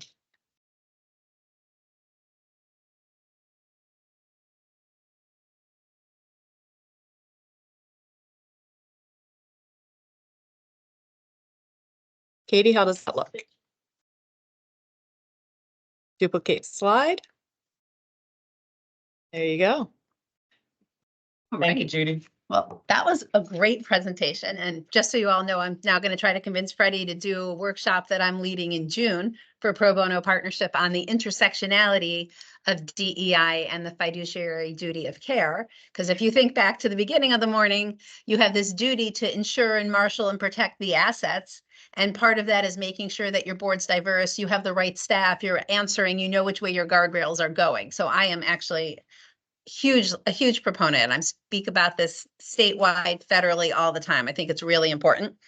As far as how to diversify your board, to Freddie's point, when we expanded on Long Island, it was my job to get us out onto Long Island, particularly in underserved populations. I walked into a lot of meetings with a lot of people where I was the white Jewish girl from Westchester. And you know what? I just kept showing up and saying, tell me what you need. Tell me what you need. Tell me what I'm doing wrong. Tell me what I'm not thinking about here. And people respond to it. It just takes time, and you have to be willing to be vulnerable. And believe me, if you come to my workshop in June, you will learn all the ways I screwed it up, because I screwed it up big in a lot of ways. Live and learn. The other thing I would say about building boards that are diverse, and to your point, Lauren, it's not just Westchester. If you look at leading by intent, if you look to Race to Lead, all the good, leading with intent. I'm forgetting the other name of there's a 3-part series. Its boards across the country are, I think, something like 80+% white, mostly male too. Yay male, but Come on, like we're more than half the population. It should be a little more equally distributed. And so my point to that is, you know what? You got to go out there and you just got to dig in deep. And it's not just in Westchester, but instead of being these self-perpetuating boards where we just go to our own Rolodexes, that would be the contact part in your cell phone. For those of you who are probably over 25 or 30 and have never seen a Rolodex, I am well over that part. But the point is nominating committees. They don't have to be committees of the board. You go outside into the community. You get other people to come in and advise and guide and like say to you, hey, do you know this person? They'd be a really good person to start that dialogue with. So just some quick thoughts on Brady's really good points.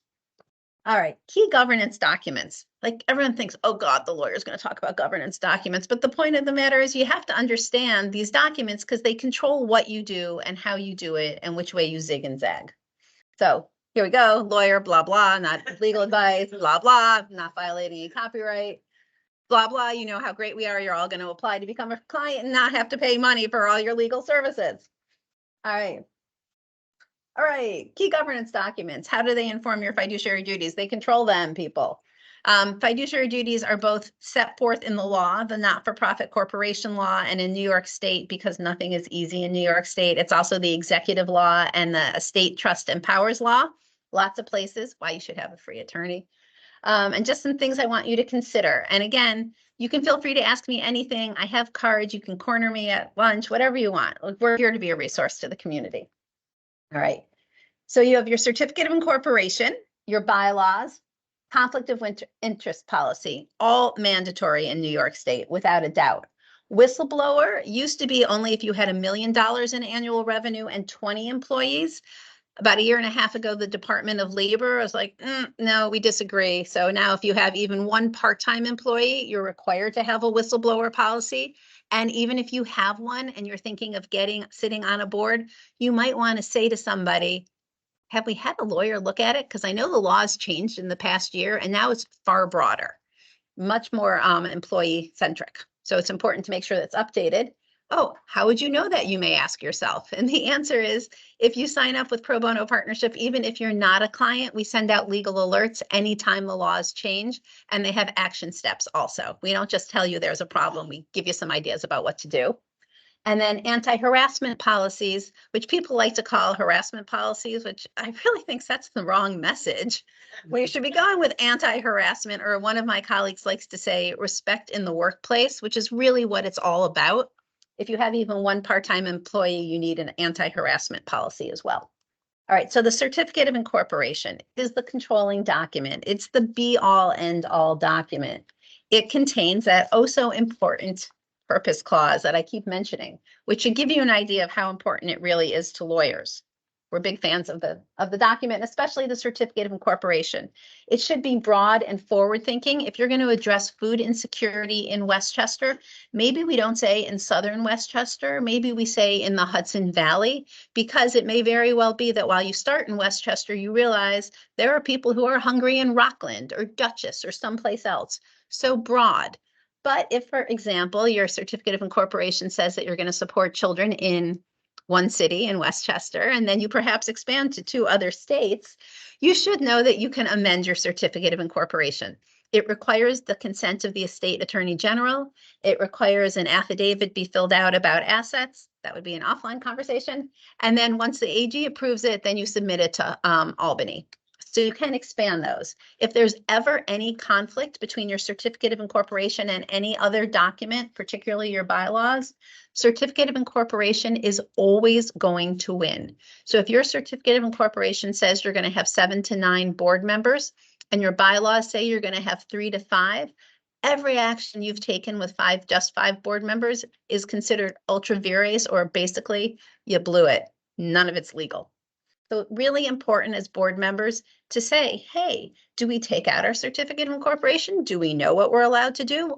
The lawyer, because you can always blame it on the lawyer. Or as my kids say, like, oh, you're the mommy of the nonprofit world too. You say no. Yes, I do say no. You need to pull it out every single year and make sure that what you're doing or what you're considering doing falls within that purpose clause. And if it doesn't, talk to a lawyer, change it.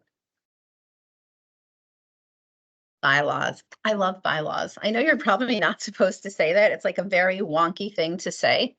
Bylaws are great. They are the roadmap for good corporate governance. They tell you how to do what you need to do, and then you don't have to worry about it. It's your map. You know, we're having a board meeting. We have to send all our packet of information out at least 7 days in advance. That's what our roadmap says. Now, you got to remember to do it 7 days in advance, otherwise you've blown it. And you should be sending all your documents out at least 7 days in advance so your board members can read them and think about them and engage in really robust conversation, because that's your duty of care, to think about it, to ask the so what question. But your bylaws are just great. They help you do this. However, as I said earlier, it doesn't matter how perfect they are. If they don't reflect what your organization is really doing, they're useless to you. So if your bylaws say you meet every other month, but you're really only meeting once a quarter, that's not helpful. Amend those bylaws, because otherwise you're breaching your duty of obedience. All comes back to those 3 fiduciary duties of care. Care, loyalty, and obedience. And bylaws should be flexible. They should be, like, look, when I came here today, I could have taken 287. I could have taken 119. There are lots of different roads. Bylaws should have lots of different paths for you to get where you're going. But as I came here, there were stop signs and traffic lights. You got to have those stop signs and traffic lights in your bylaws also, because it'll prevent you from going off that cliff. So I'm going to talk about some of the provisions and give you an idea of why you want a good set of bylaws that'll help you. So, okay, well, I lost that slide, so I'll just tell you. Membership, we talked about, capital M or lowercase m. If you have true capital M members, you need to make sure that you're providing for their annual meeting. You need to make sure that you're giving them the right notice. And that notice is actually set out in the law, and the not-for-profit corporation law. You got to make sure you're doing it right. The number of board members, I just gave you an example. Your bylaws should be telling you we need 3 to 7, 7 to 12. I don't really care what it is. I have organizations with 50 board members that are great. I have organizations with 4 board members and they can never get the board members to the meeting. Again, I don't care. I just need to make sure it reflects how you're really working. Term limits I want to talk about for a quickie minute. Term is different than term limits. Term is how much time you serve in your role. So a term can be between 1 and 5 years in New York State.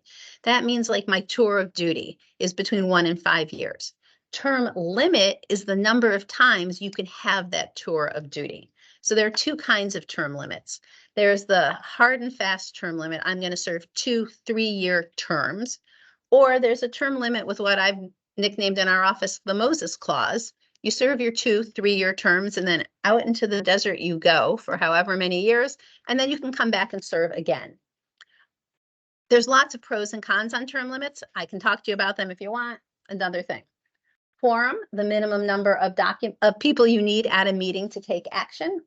Voting, most things you can do with a simple majority. There are some stop signs. You need to have a 2/3 vote to do something like a merger, sell substantially all of your assets. So those are hard. We bake those hard and fast in. So every time you go to take a big action, you look at your bylaws. It's right there in whatever number section we put it in. I think it's 3.8-ish. Entire board is a definition. It means the total number of people that serve on your board as of the last annual meeting, plus anybody else. So this one's really important. So if you had 8 board members January 1st, you vote 2 more in, your entire board is 10. If 2 people resign in March, you still have to use the number 10 for certain votes in New York State. So you need to know that. And committees are really effective if you do them right. The conflict of interest policy, before Katie waves that flag at me, it's required in New York State. It's really important. There are 2 ways to look at a conflict of interest policy.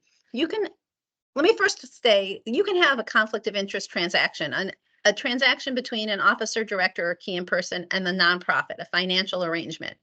That's okay as long as it's in the best interest of the nonprofit. So lots of people think that you can't even do it. Nonprofits run on related party transactions. But conflicts of interest policies have very, very special rules about how you go about analyzing and documenting those transactions.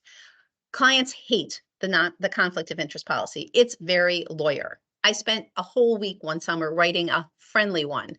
I think it's lovely. My clients think it's still very lawyer. But what I will say is, before I conclude, is look, there are two ways to look at this.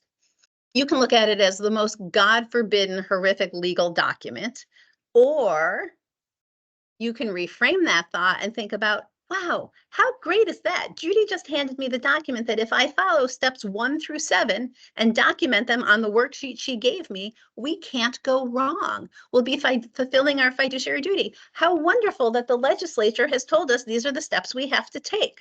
I'm a big fan of the reframe. They're hard, but I will also tell you that I spend probably at least 3 of my phone calls a week are with clients who are contemplating entering into these kinds of transactions. And we walk through them and we work through them. And more often than not, the answer is, yeah, it's in your best interest. Do it. Just make sure you do the analysis and you document it right. Okay, Katie, how am I doing? Katie's giving me the thumbs up. So I can answer questions on conflicts. Jen's telling me we can move on to the next. Oh, plenty of time. All right. So then let's just talk about a couple other fun ones. Okay, so here are the key concepts for conflict of interest. Really interesting. And I would tell you, I think the legislature is probably a little short-sighted on this one. It only applies to a financial transaction between an officer, director, and key person and the nonprofit. So there has to be money exchanged. But I would just ask you to consider, and some of our nonprofits write these into their bylaws as well, the non-financial conflict. What happens if I sit on the board of 2 organizations in Westchester, each of which addresses food insecurity, and there's the same grant money? Well, now you've got like an internal competing interest. Think about whether that's a problem for you or not. It's not a problem for the state, but you may want to think about that. It applies to officers, directors, and key persons. And a key person is a defined term in the law, but what it really means is somebody who has influence over the nonprofit. So maybe it's a founder, maybe it's a big funder, maybe it's somebody who's so enmeshed in this area in the community that what they say is going to have far more weight than if I walk in and say it. So it's a very flexible term. Like I said, you got to really document it. And like when I tell my clients to do minutes, minutes are not a transcript. I don't want to know every thought and every word out of everybody's mouth in a set of minutes. It makes me cringe. Nor should you be recording them on Zoom. But because they're legal documents that it's like a lawyer's dream in a deposition to see that someone recorded a whole set of minutes. Oh, it's so much fun at a deposition. But so when you're documenting your conflicts of interest, those need to be really very fulsome documents. Like you really got to describe why you decided it was in the best interest of your nonprofit. And then we have a whole host, if you're our clients, of these like worksheets we can give you that you just track it, and you're consistent across everything, and it makes you ask all the right questions. Conflicts of interest must be signed before you join a board. So you're going to want to contemplate whether you have a non-disclosure or confidentiality agreement with potential board members, because you're going to give them this conflict of interest and they're going to want something back from you. And it's a required annual disclosure. So if everyone hands it in on January 1st, but then on February 1st, you know, my relative, and that's also captured by this, my husband enters into a financial transaction, you have to disclose it. It's a rolling obligation, because I have had clients come back to me and like, oh yeah, you know, like I knew on January 2nd it was going to be a problem, but I had to hand it in on January 1st. That goes back to, if you have to ask the question, you probably already know the answer, that you should have been updating that form. But documentation is super important. The whistleblower policy, like I said, if you have even one part-time employee, they're much more worker friendly now. They apply to former employees, which a lot of people don't know. They apply to independent contractors. Whistleblower policies and anti-harassment policies. Here's another little tidbit. It is your obligation as an employer, so if you're sitting on the board of a nonprofit, to protect your people from third party. So if the FedEx person comes in and is harassing the guy who sits at the desk and checks people in every day, that's a problem for you, the employer, and you, the board. That'll be spelled out in your whistleblower policy, because everything's going to be documented, and this is going to be a positive reframe for you all. You're going to think how great we now have this new legalistic document that we're going to take out and use all the time and not just put on a shelf. And then the anti-harassment policies, just a couple of things here. If any of you are going to sit on a board of a New York City nonprofit, New York City's laws are more expansive than the rest of the states. I mean, Westchester's pretty up there, but New York City is leading the charge. Anti-harassment policies have to be done within 30 days of onboarding, which people get wrong all the time, and then reviewed annually. So we all go through anti-harassment training at PBP every year. It's just what we do. It's what all of your employees need to be doing also. You can get a template anti-harassment policy from the Department of Labor's website. And if you don't have a training program, I mean, we're really lucky. Jackson Lewis comes in and does it for us because they volunteer with us. But the New York State Department of Labor has online anti-harassment trainings that you can do with your workers. They have to be interactive though. There has to be somebody who's there overseeing them and willing to answer questions. And as of today, board members are not required to do the anti-harassment training because you're not a worker, but it's probably coming down the pike. I got to tell you, that'll be up next. And honestly, it's really not a bad idea. People should be reminded about anti-harassment. And sometimes people just don't understand that what they think is how we've always done it is actually now a problem. So those are your key documents. You should always ask to see them before you join a board. If you have questions about what any of it means, you can always reach out to a friendly lawyer who can't give you legal advice because of a disclaimer, but she's pretty good at speaking in hypotheticals. And I can't tell you how important DEI is. It's something that really is very near and dear to me. We added a whole section to a federal continuing legal education class that I chair. I'm speaking to the state bar about it next month. It's really important. Like nonprofits can't run unless they're representative. And I will tell you, if you work in affordable housing, someone here said that they serve on the board, right? Some federally funded created affordable housing organizations, and the housing they build requires that at least a third of the board come from the community that's being served. Some are politicians, some are just from the community. And I have to tell you, because I hear this all the time, oh, but they don't have the time, they won't know, they haven't been educated. It's like excuse, excuse, excuse. Let me tell you, some of my very best board members ever who really have helped shape the direction and been able to answer the question, how can we best serve our community, are the ones that people at first were like, they're not educated. They won't know how to be a board member. That's obnoxious. And they're great board members. So anybody can be a good board member. All of you are going to be great board members. And really, thanks to Webster Bank for doing this today and like making board service important, because it really is. Okay, questions? Now I'm getting off my soapbox.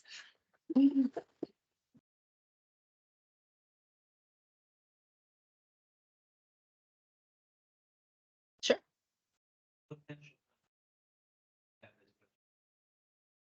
Is if the nonprofit is banked in some fashion, whether that's managing an endowment or loaning money or having a bank account.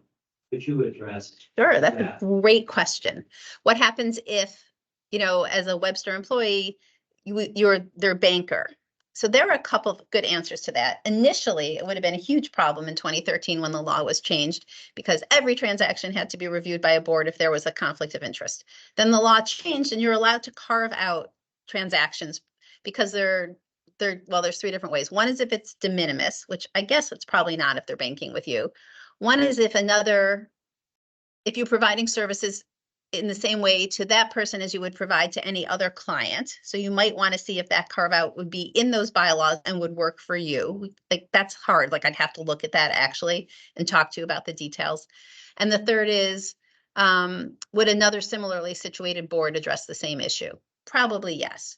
So you would just recuse yourself, to be honest. You could be asked, you're not allowed to be involved in any deliberations or the vote, but boards are allowed to ask the person with the conflict of interest for any and all relevant or salient information, and they can question you, and then when it's time for the deliberation, you have to leave. So if it's a Zoom board meeting, you have to sign off. If it is a physical board meeting, you have to actually get up and leave the room. And all that documentation that I usually don't like to see all kinds of details in for the related party transaction documentation, the conflict of interest, it is detailed to the nth degree.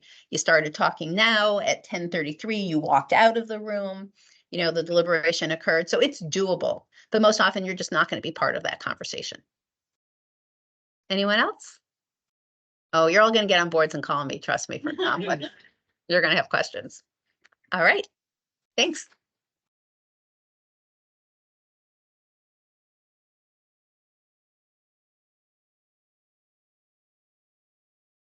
Okay, so while I am switching the screen, I'm going to ask our presenters and our panelists to come up to the stage. And please go ahead and find a seat where your name is, and we're going to move into our all Q&A.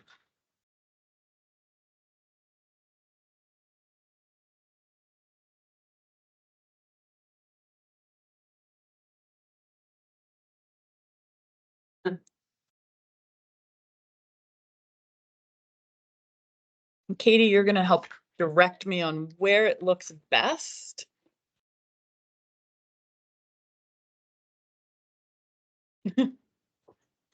Jiggle that. Sure.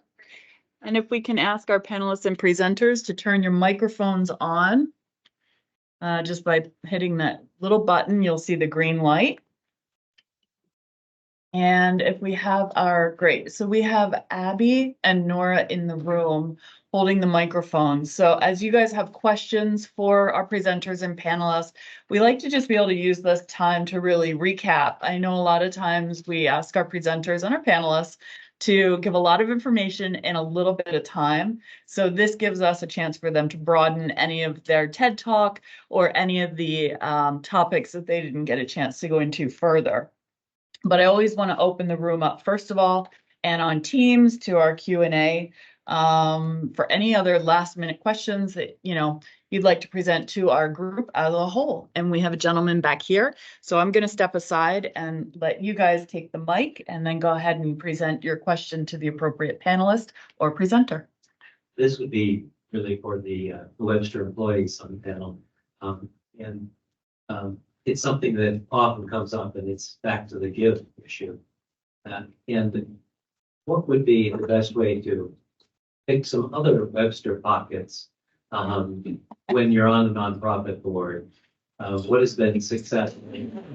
Because that is one of the expectations when we're working with Webster, that we get some Webster money, not just our own personal money, speaking frankly and crassly. Oh, it's a great question and really important. Oh, sorry. Thank you. You can pull it further. Yeah. Thank you. So the first place that I would direct everybody to look is the website, which has very clear guidelines for the pillars of funding that the Webster, both the corporate philanthropy and the Webster Bank Charitable Foundation can support. I'll just quickly go through them here, but it's detailed on the website under in the community about us. Community development, which is mostly affordable housing. There's financial empowerment, right? We're a bank, so we should fund things that are aligned to financial empowerment. Basic needs and human services, which is a broad topic that most people get pretty confused about. That is mostly United Way, homelessness, and food insecurity programs, and a workforce development, right? The more that people get jobs and are able to make a living, the more likely they are to have bank accounts and direct deposit. So all those things are aligned to who we are as a bank, and those are our core competencies as a bank. And so that's how it aligns to our philanthropy. There are many, many, many wonderful causes outside of those four, but we have a relatively small budget. We have 4 states that we support. And so we have to have some guidelines that give us the ability to do our philanthropy. If it does not align to one of those things, right? Anybody can apply online to those for a grant from the bank. There are lines of business that often will provide support for business development opportunities. A client perhaps that's having a gala. We also in philanthropy we don't support golf outings. That's a common request that we get.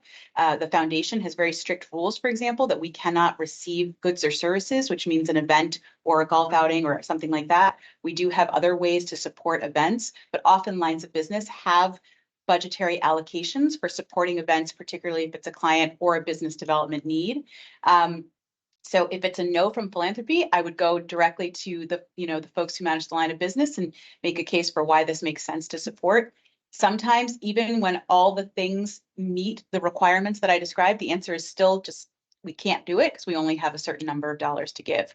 But we're happy to talk to anybody about, a particular organization that's seeking funding, and either give an explanation of why we can't, or figure out a different way that we can, or suggest some other opportunities. But thank you for asking the question.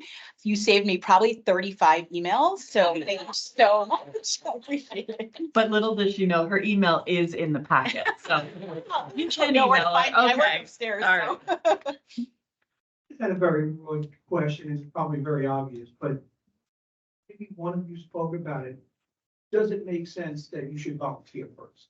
Yes, Before you even yes. think about joining a board. I think one of you said it, but I bet you all did it at one time or another. But that would be something that I think, in conjunction with everything that was said today, I didn't really see that in any of the slides, but I know you spoke about it. But that to me would be something I would want to do at least once, if not twice or 3 times, just to get a feel for some of those answers that you might get from volunteering. That's 100%. It is always better to volunteer first because again, it's you dip your toe in, you get a sense of the programs, you get a sense of the staff, and you get a sense if it's really meaningful to you. The majority of our board members have been recruited because they have done some kind of volunteer work initially. So that is an excellent way to get involved. And I would add that I volunteered at Nifty for almost 10 years or over 10 years before I even considered joining the board, just because I love the program. I love working with the students and I had a passion about it. And only when, it was sort of put to me, could you do more? Could you have a bigger impact? Then I thought, okay, maybe board service is a way of doing that. Sam, do you want to weigh in on that as well from the ED side? Yeah, I think it's a great way to get exposure to the program. I don't think it necessarily has to be sequential. You have to volunteer and then join the board. Many do that, but we also have members who early on do it simultaneously. And as Freddie mentioned, the first year is asking questions. Well, being on a board, well, part of doing that is going to things and asking questions. How do we do things? And that might be through a volunteer opportunity. So, I think about, and mine, Megan is an amazing first year board member. She has gone to things. She drove to Jersey City and met students in our case and got that face time with it. That's as effective as being a full volunteer for me. Thank you. Good question. Katie has a question from Virtual Land. Yes, the question is for you, Karina. How did you get started with your work with Arbor Brothers, the venture philanthropy? So it was because the founder of Arbor Brothers served on my board when I was the executive director of Summer Search. In fact, my job at Webster came from having recruited Jack Kupniski, who was the former CEO of Sterling, to join the board of Summer Search when I was the New York City executive director.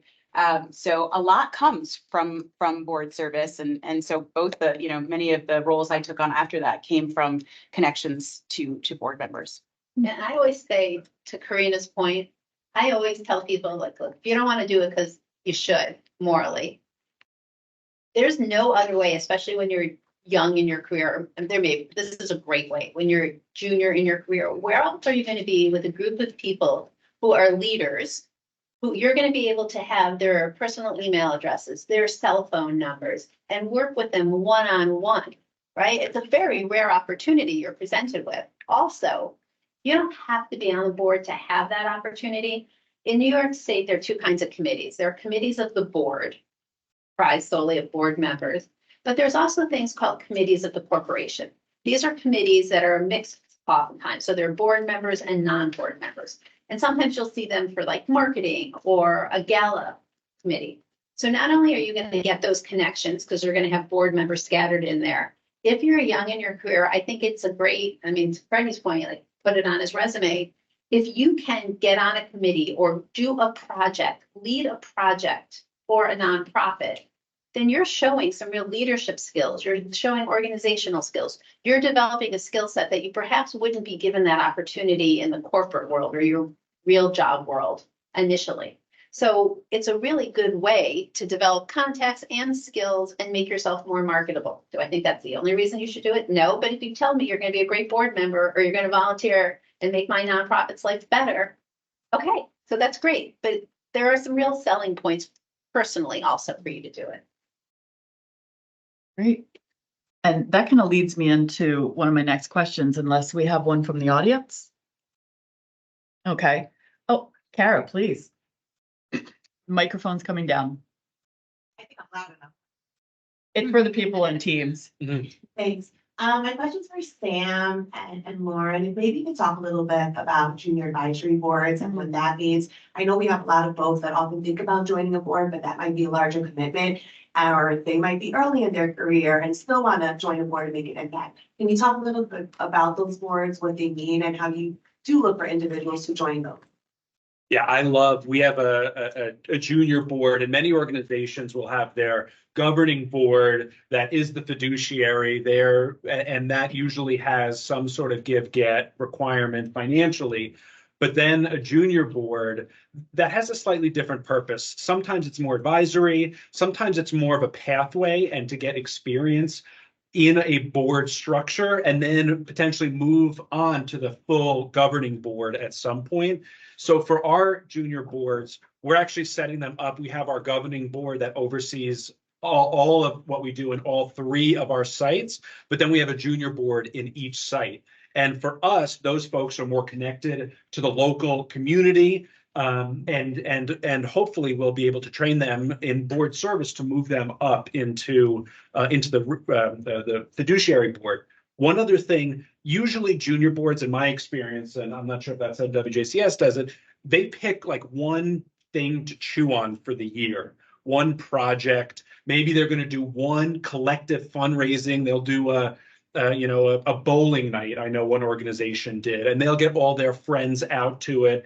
And it's just a little way to dip the toe into the ambassadorship that I talked about earlier. I've seen many junior boards do that effectively. It's different than what the full fiduciary board does. So when you have to manage a board, that requires capacity to manage a board. And not all nonprofits have the capacity to manage a junior board. And so, don't take it that it's a bad thing if a nonprofit doesn't have a junior board. It just means that you have to find like another entree point if you're not ready to, join a board yet. Like we were saying, get involved in the gala committee, get involved in, a program, as a volunteer, get involved on the volunteer committee who does a whole bunch of different things throughout the agency. So there's just many entree points. But again, it depends on the organization's capacity to really manage that junior board effectively. Great question. Yes, please. Just to Freddie. add to that, so I serve on a board that has a advisory board members who also attend board meetings. They just don't vote. And so they get to really see behind the scenes, engage in conversation and discussion. And ultimately, the goal is to get them up to the board. So there's different ways, and we use that when we expand. So we expanded to, we're Ulster County, expanded to Orange County. And that was a way to engage people without that, we need people on the board. It was more like, hey, we want your perspective as we discuss certain things. And so they joined that way, fall in love with us, there's the hope, and then want to be on the board. Great answers. Yes, Lauren. I do want to make a comment about term limits. So from a fundraising perspective, I do feel that term limits are a very healthy thing for an organization. If you have the same board members on the board for 30 years, I think it does a couple challenging things. It tends to be like the same old change is hard to make. You become entrenched in a culture instead of changing with the times. And then regarding the fundraising aspect is, as board members age, their circles shrink. And so if you're not continuing to bring on every few years new board members to expand thinking and relationships, I think that is definitely a huge thing to be aware of when you are considering board membership. I think that the last thing that you want to do, right? It's hard enough to be the new kid on the block, like Freddie was saying, coming into a board. But if it's a board who's literally been the same board members for 30 years. How is that going to make a board member feel? Terrible. Right. We always say one of the reasons to impose term limits is to eliminate the clique mentality or the fear that you're walking into the cafeteria again and you're the new kid. The other thing I will say that sometimes boards say to us, well, but if we put in term limits, we're going to lose this person. Like we're going to lose their time, their talent, and their money. And I think the response to push back with the so what question is, are you really? Because if this person has been committed to your organization for this long, do you really think the fact that they're not sitting on the board is going to be what is the be all end all and you're no longer going to get their advice, you're no longer going to get their money? Because if that's the case, I don't think you've been stewarding that relationship very well at all. Yeah, 100%. And there's ways to get around that. There's ways to put them back on an advisory board, right? So that they can be the mentor to new people, the up and coming people. There's beautiful ways to engage, board members when they go off the board. Great. Yes, we have another question down here. Abby's going to bring you the microphone.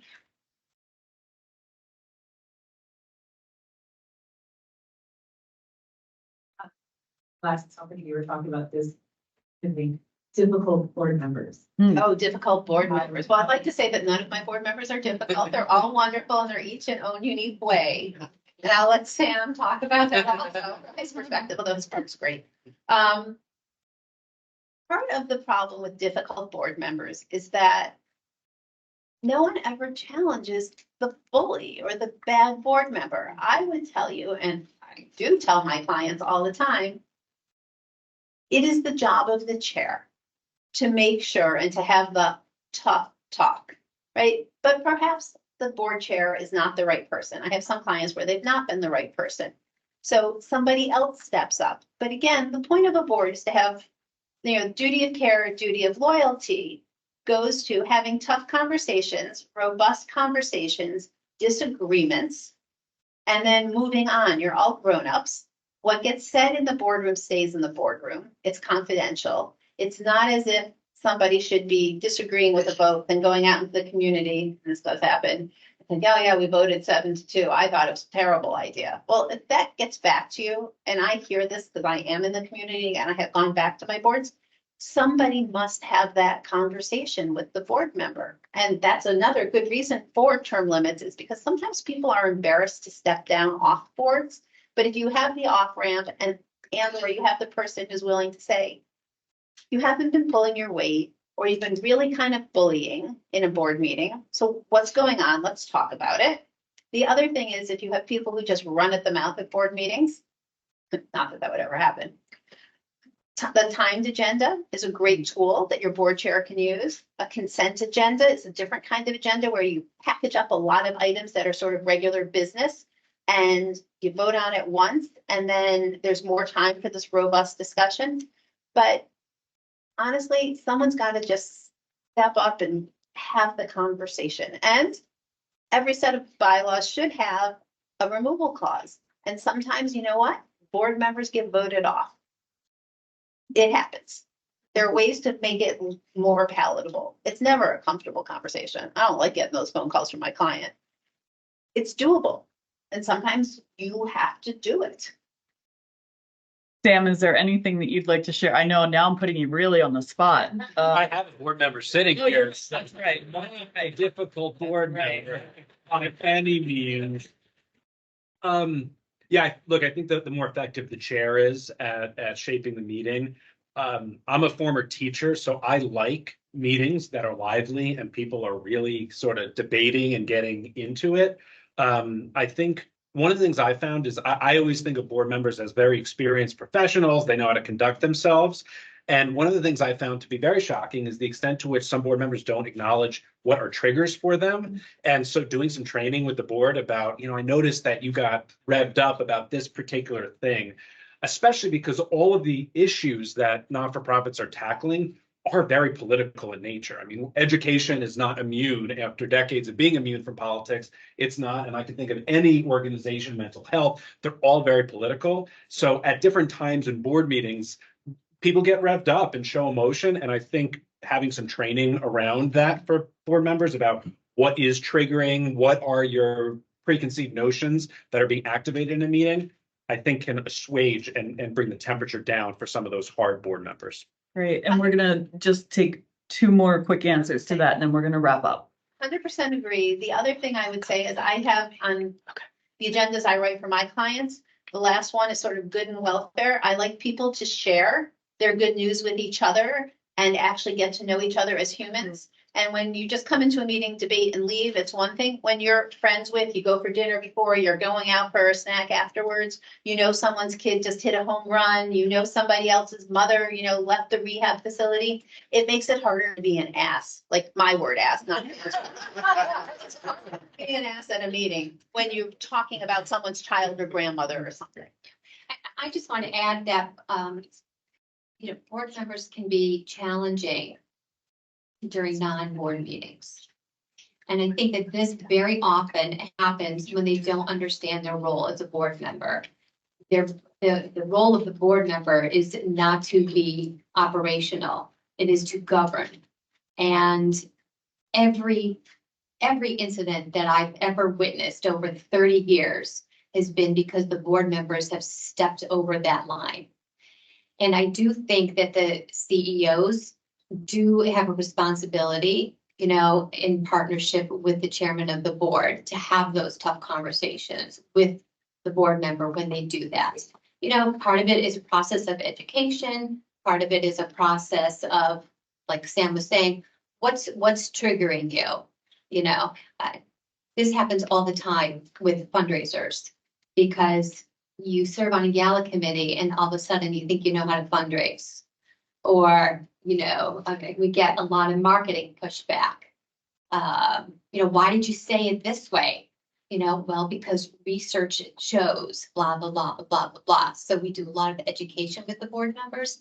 But again, it's really understanding the role of governance. Ready? Just really quick, I was just gonna add, because I've seen my share of difficult board members, particularly the topic of DEI and other things as well. So I think education and approach is important. And I think to your point, absolutely. But we should also be evaluating board members every year and allow that paper trail to also define, hey, maybe you shouldn't renew your term, right? It's not out of left field, which is what I've seen happen, where someone thinks they're doing great. And then it's like, hey, you shouldn't be on the board. And then they try to find every reason why they think they're being pushed out. So I think having that yearly conversation, whether it's the chair or the nominating or governance committee chair, I think having that, hey, this year has been going okay. This year's been great. Maybe not so well. Maybe you should improve at this. Hey, you got to show up. I think it's really, really, really, really important. Great, thank you. So what I'm going to do now is, because we are coming up on our time, and we do have a little bit more that we do need to compress into this, I'm going to give each one of our presenters and panelists like a couple seconds to say last minute thoughts. And I'm going to ask you to keep it very, very brief. But if there's anything that you wanted to share, I know Karina wanted another couple seconds and Sam as well. But one thing that I would ask of you guys as you kind of think of your last minute thoughts would be the following question that is brought to us all the time, which is as board members, and I know every one of you have been on nonprofit boards, give me one or two words of your highlight, what you enjoy the most or what you've learned from it. I am a better blank because of my time on this board, because there's a lot of people in this room that haven't served yet, or a lot of people that are, kind of deciding whether or not they're going back out into that role again. So you're a used car salesman. Why would you buy that model? Why would you recommend getting back onto a board? So I ask you to just close us out with those, and then I'm going to ask Katie to come up as well then. Karina?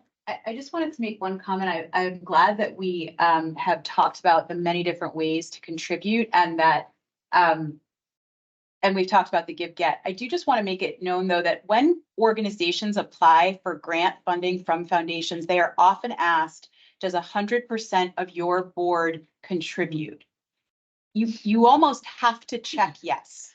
So if you are not comfortable making a personal monetary donation to the board on which you sit, you should either talk about that with the executive director or figure out for yourself, why is that the case? If this is something you're going to give your time and your expertise to, you should think about, am I comfortable? And if not, why not? Because the organization does have to fill that out every time they apply for the grant. So they do need 100% of the board to contribute.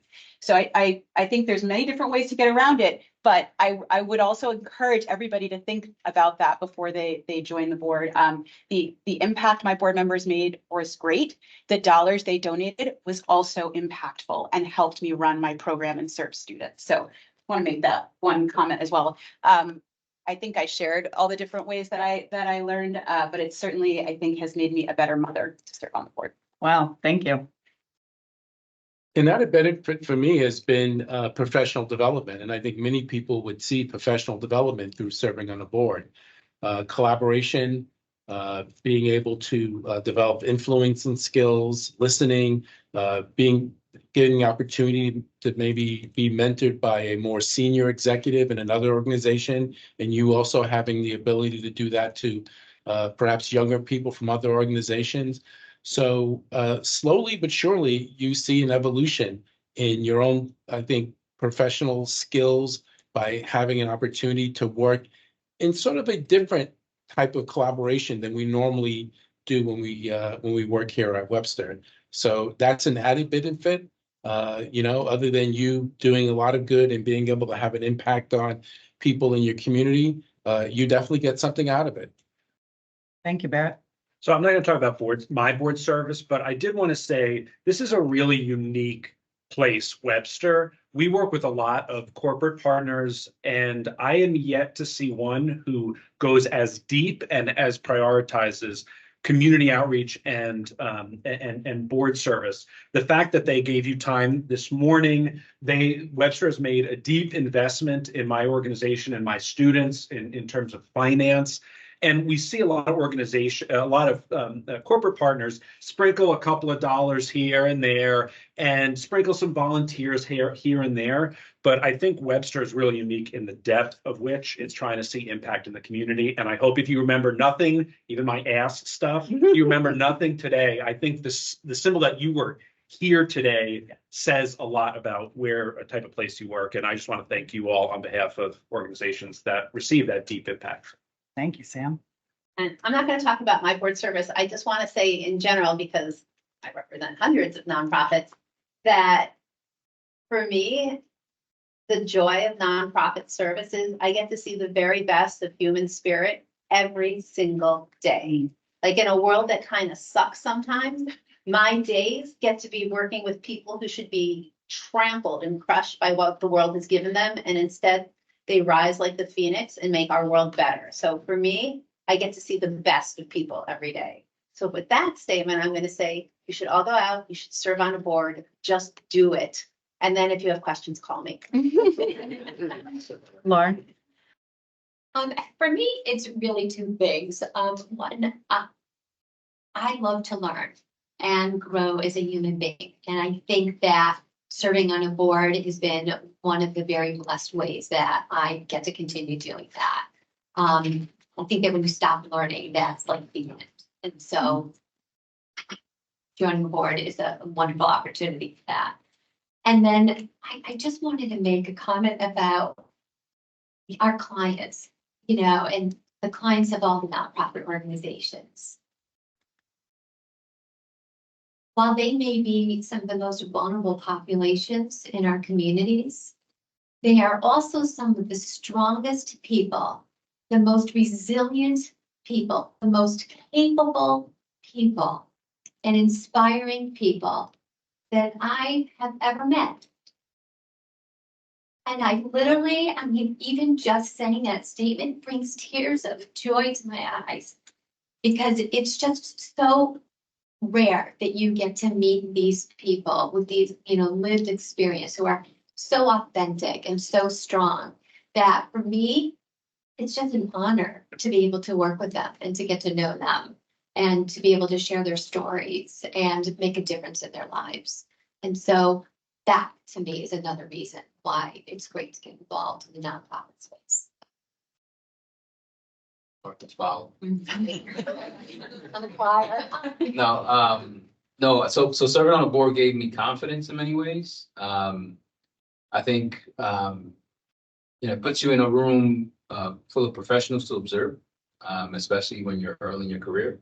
I was 22 when I got on my first board. I got picked because they said, because of you, and I know it wasn't because of me. But I worked for, a local college, university. So everyone assumed deep pockets and, who's this guy working in that office, right? And so I got that opportunity, but ever since I've learned so much to say that I think is impacting the job that I do every day, in DEI and community service. And so it's just, helped me kind of round up my professional career.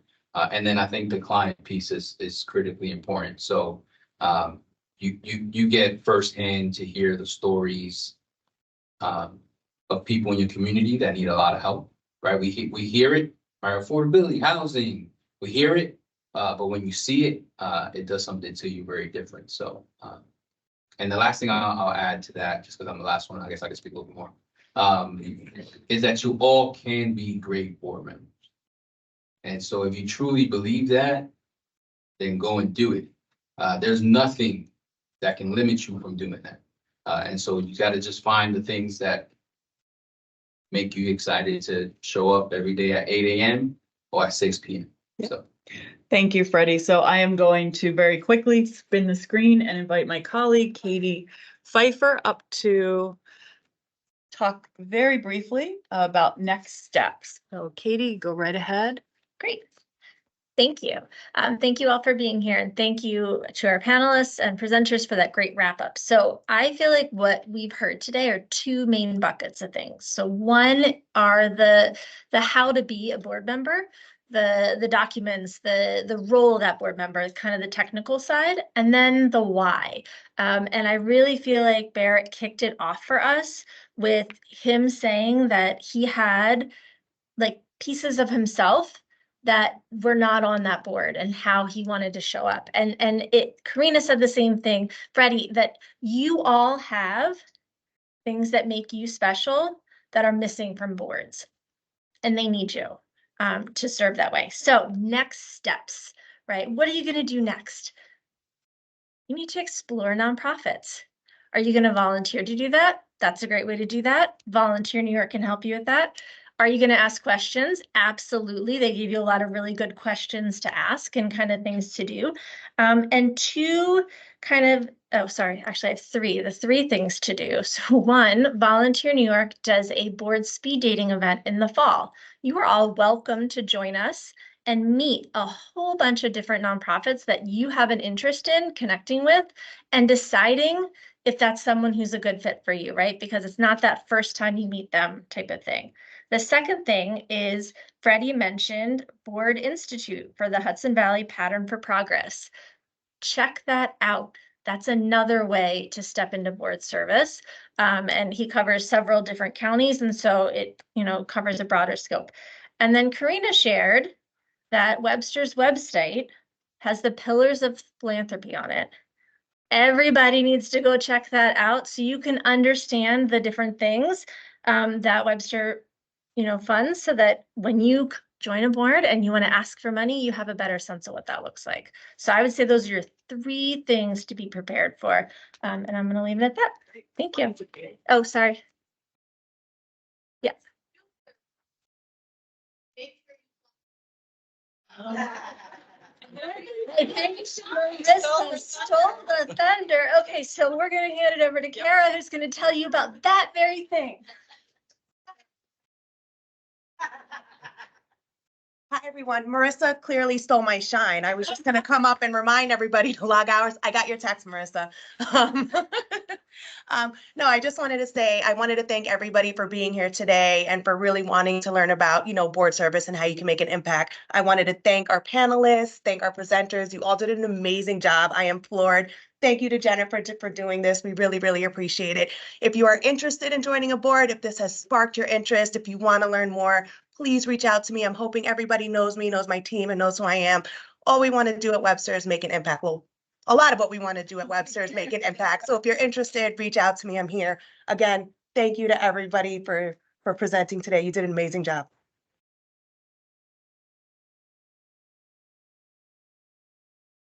If you don't know, that was Kara Pacheco. Okay, so congratulations to everyone. You have now graduated from Masterclass. If you had a mortar board, this is where you would throw it up into the air. And I'm glad we don't, because it pokes a lot of eyes out. So I know we're over time very, very quickly. I am going to just put up our last slide, which is going to be our closing slide. And that's going to show you the Volunteer New York website, as well as just closing us out for the evening. As you are looking for opportunities, please feel free to check out volunteernewyork.org. In the meantime, again, the orange books are out there. It shares all of the programs and services that we provide. There are also invitations out there for the upcoming Volunteer Spirit Awards. It is a morning breakfast that showcases the volunteerism, the power of volunteerism in our community. That would not be possible without companies such as Webster Bank, who supports us throughout the year. So please feel free to pick up one of the invitations if you are interested in attending. All of the information that you would need is there. Other than that, I just want to say thank you again. Lunch is